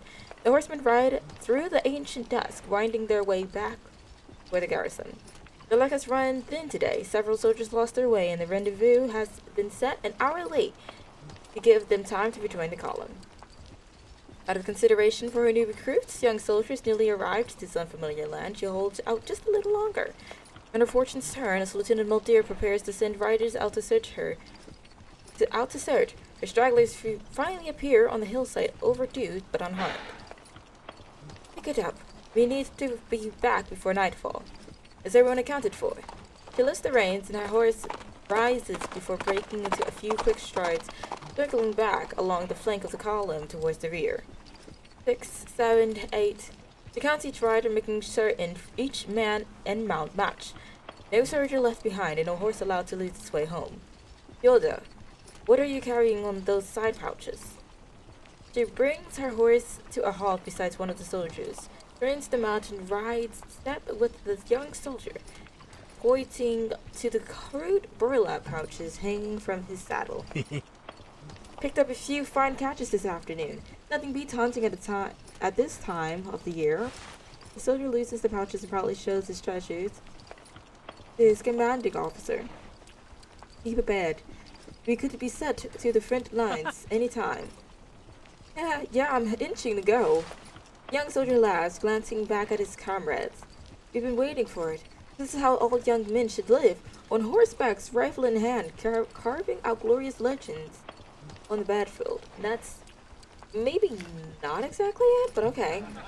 Aye aye. With that strong words earned a cheer from the others. Just watch. We'll pick off an enemy one by one like hunting rabbits. With that rifle? Seems you're a decent enough shot. Naturally, no one brings in more game than I do. Every shot bags a kill with me. I never miss. The lieutenant presses into her stirrup, draws close to Fyodor. The snatches the rifle slung on over his shoulder. I don't think so. We didn't have any shooting drills today. I did not give you permission to fire your weapon. But as she changes her tone, confiscates the rifle and quickly pulls back onto her own mount. Orders must be maintained, Fyodor. If you don't know when to pull the trigger, you will hand the gun over to me. I don't want this to happen again. She raises her voice, issuing the order to everyone in the line. Drop whatever you've hunted, all of you. Aww. Yes, ma'am. With the confiscated rifle in hand, she urges her horse forward, returns to the head of the column, and turns to deliver her command. Understand your enthusiasm, but orders come before everything. Discipline above all else. For now, get rid of anything you weren't carrying when you left camp. As the last word leaves her mouth, she nudges her boot against her horse's flank. The mount catches the signal at once, its pace quickening until it surges into a gallop.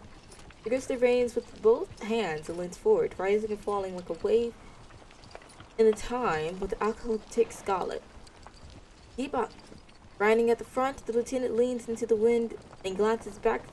The riders who have been idling along the river earlier are now picking up speed to keep pace with her. Among them are both the so-called rebels, withdrawn from Antarctica, and the young rebels the Admiral had gathered since returning to this era. Few of the former remain, while the latter, like Fyodor, make up the bulk of the column. Waves hammer the earth, their numbers causing the earth to tremble around them, holding a tight formation as they approach the garrison. The lieutenant rides a good 7 or 8 lengths ahead, watching the line behind her as she scolds herself beneath her breath. Give them a little more time. We'll make them soldiers soon enough. A stray wave of nostalgia rises up in her chest. Old memories drift around her like ghosts. She uses her eyes to empty her thoughts and fall into rhythm with the horse beneath her. For a girl born deep on the inland steppes of Asia, all of this comes easy. With so much of her time wrapped up in military duties and camp chores, the chance to ride feels like a long-awaited rest. It's a fleeting and precious rest, letting her soul run free in the rush of the evening wind. Make the most of it, boys. The last one back to camp is on stable duty with Fyodor. He calls out the command, and somewhere behind her a loud wail rises. Chased by bursts of laughter, the horses keep their pace, sun falling lower as the groups near the village where they stationed. Oh well. Oh no. Ow! Okay. We'll come back to that. Accettate il suo abbraccio. But Per quanto sia I mean, penoso il trapasso. we made a good amount of progress, and I'm pretty sure we'll return 2 hours. Yes. Now we're maxed out. I gotta go grind and use all this up before they expire. But we made a good amount of progress. I'm gonna go ahead and get myself a few of these droplets here for later. Much more where that comes from. We still have a good amount of the story to be finishing. I believe it's 22. Oh, let me see here. Yes, 22. So we're on 15. We have about 7 left. And we'll go ahead and finish that up on the next one. I am adoring the story so far. It's just getting so good. Left on a cliffhanger. That's alright. We're rocking out and we're doing what's great. If that makes sense. So, we're going to wrap it up where we are at right now. And hopefully continue next Sunday. Coming up next time on Dragon Balls anyway, is that kind of in the back? Anyway, what's coming up is PGR, Punishing Gray Ravens. If you want to pop in and say hi, feel free to do so. We're going to be doing more of the hidden and side stories. Finish that up, knock it out, get it done, and then move on to where we were then left at afterwards in the main story. I don't think there's any side quests or anything like that in between there that needs to be done, but if there is, I'll go ahead and knock those out before we hit the main story, and then hopefully we'll be able to match up to get to the voice acting that's supposed to be in the game. I'm looking out for that. Quite excited, very excited if I should say so myself, but trying to keep calm. Anyhows, as always, Twitter is where you can find all updates or polls. There is still a poll up if you want to go ahead and vote for the next game replacing Dying Light. Dark Souls, if I'm correct, or... Well, actually, I should probably check to see exactly what is in the lead. Or I say in the lead. Okay, yeah. So Dark Souls... Dark Souls is in the lead for the moment of time. And if you want to go ahead... Let me see here. It's Dying Light 2... Dark Souls, or Final Fantasy. So that's what's on the roster, or if you have any other recommendations you want to go ahead and have me play instead if more recommended, then feel free and I'll go ahead and add that to the list. I'll probably go ahead and start adding this into like a little wheel and we'll spin it after we finish a specific game to see which places it. But you know, we'll probably have it as a milestone. We'll see. We will see. Nonetheless, let me see here. I've drawn one blank.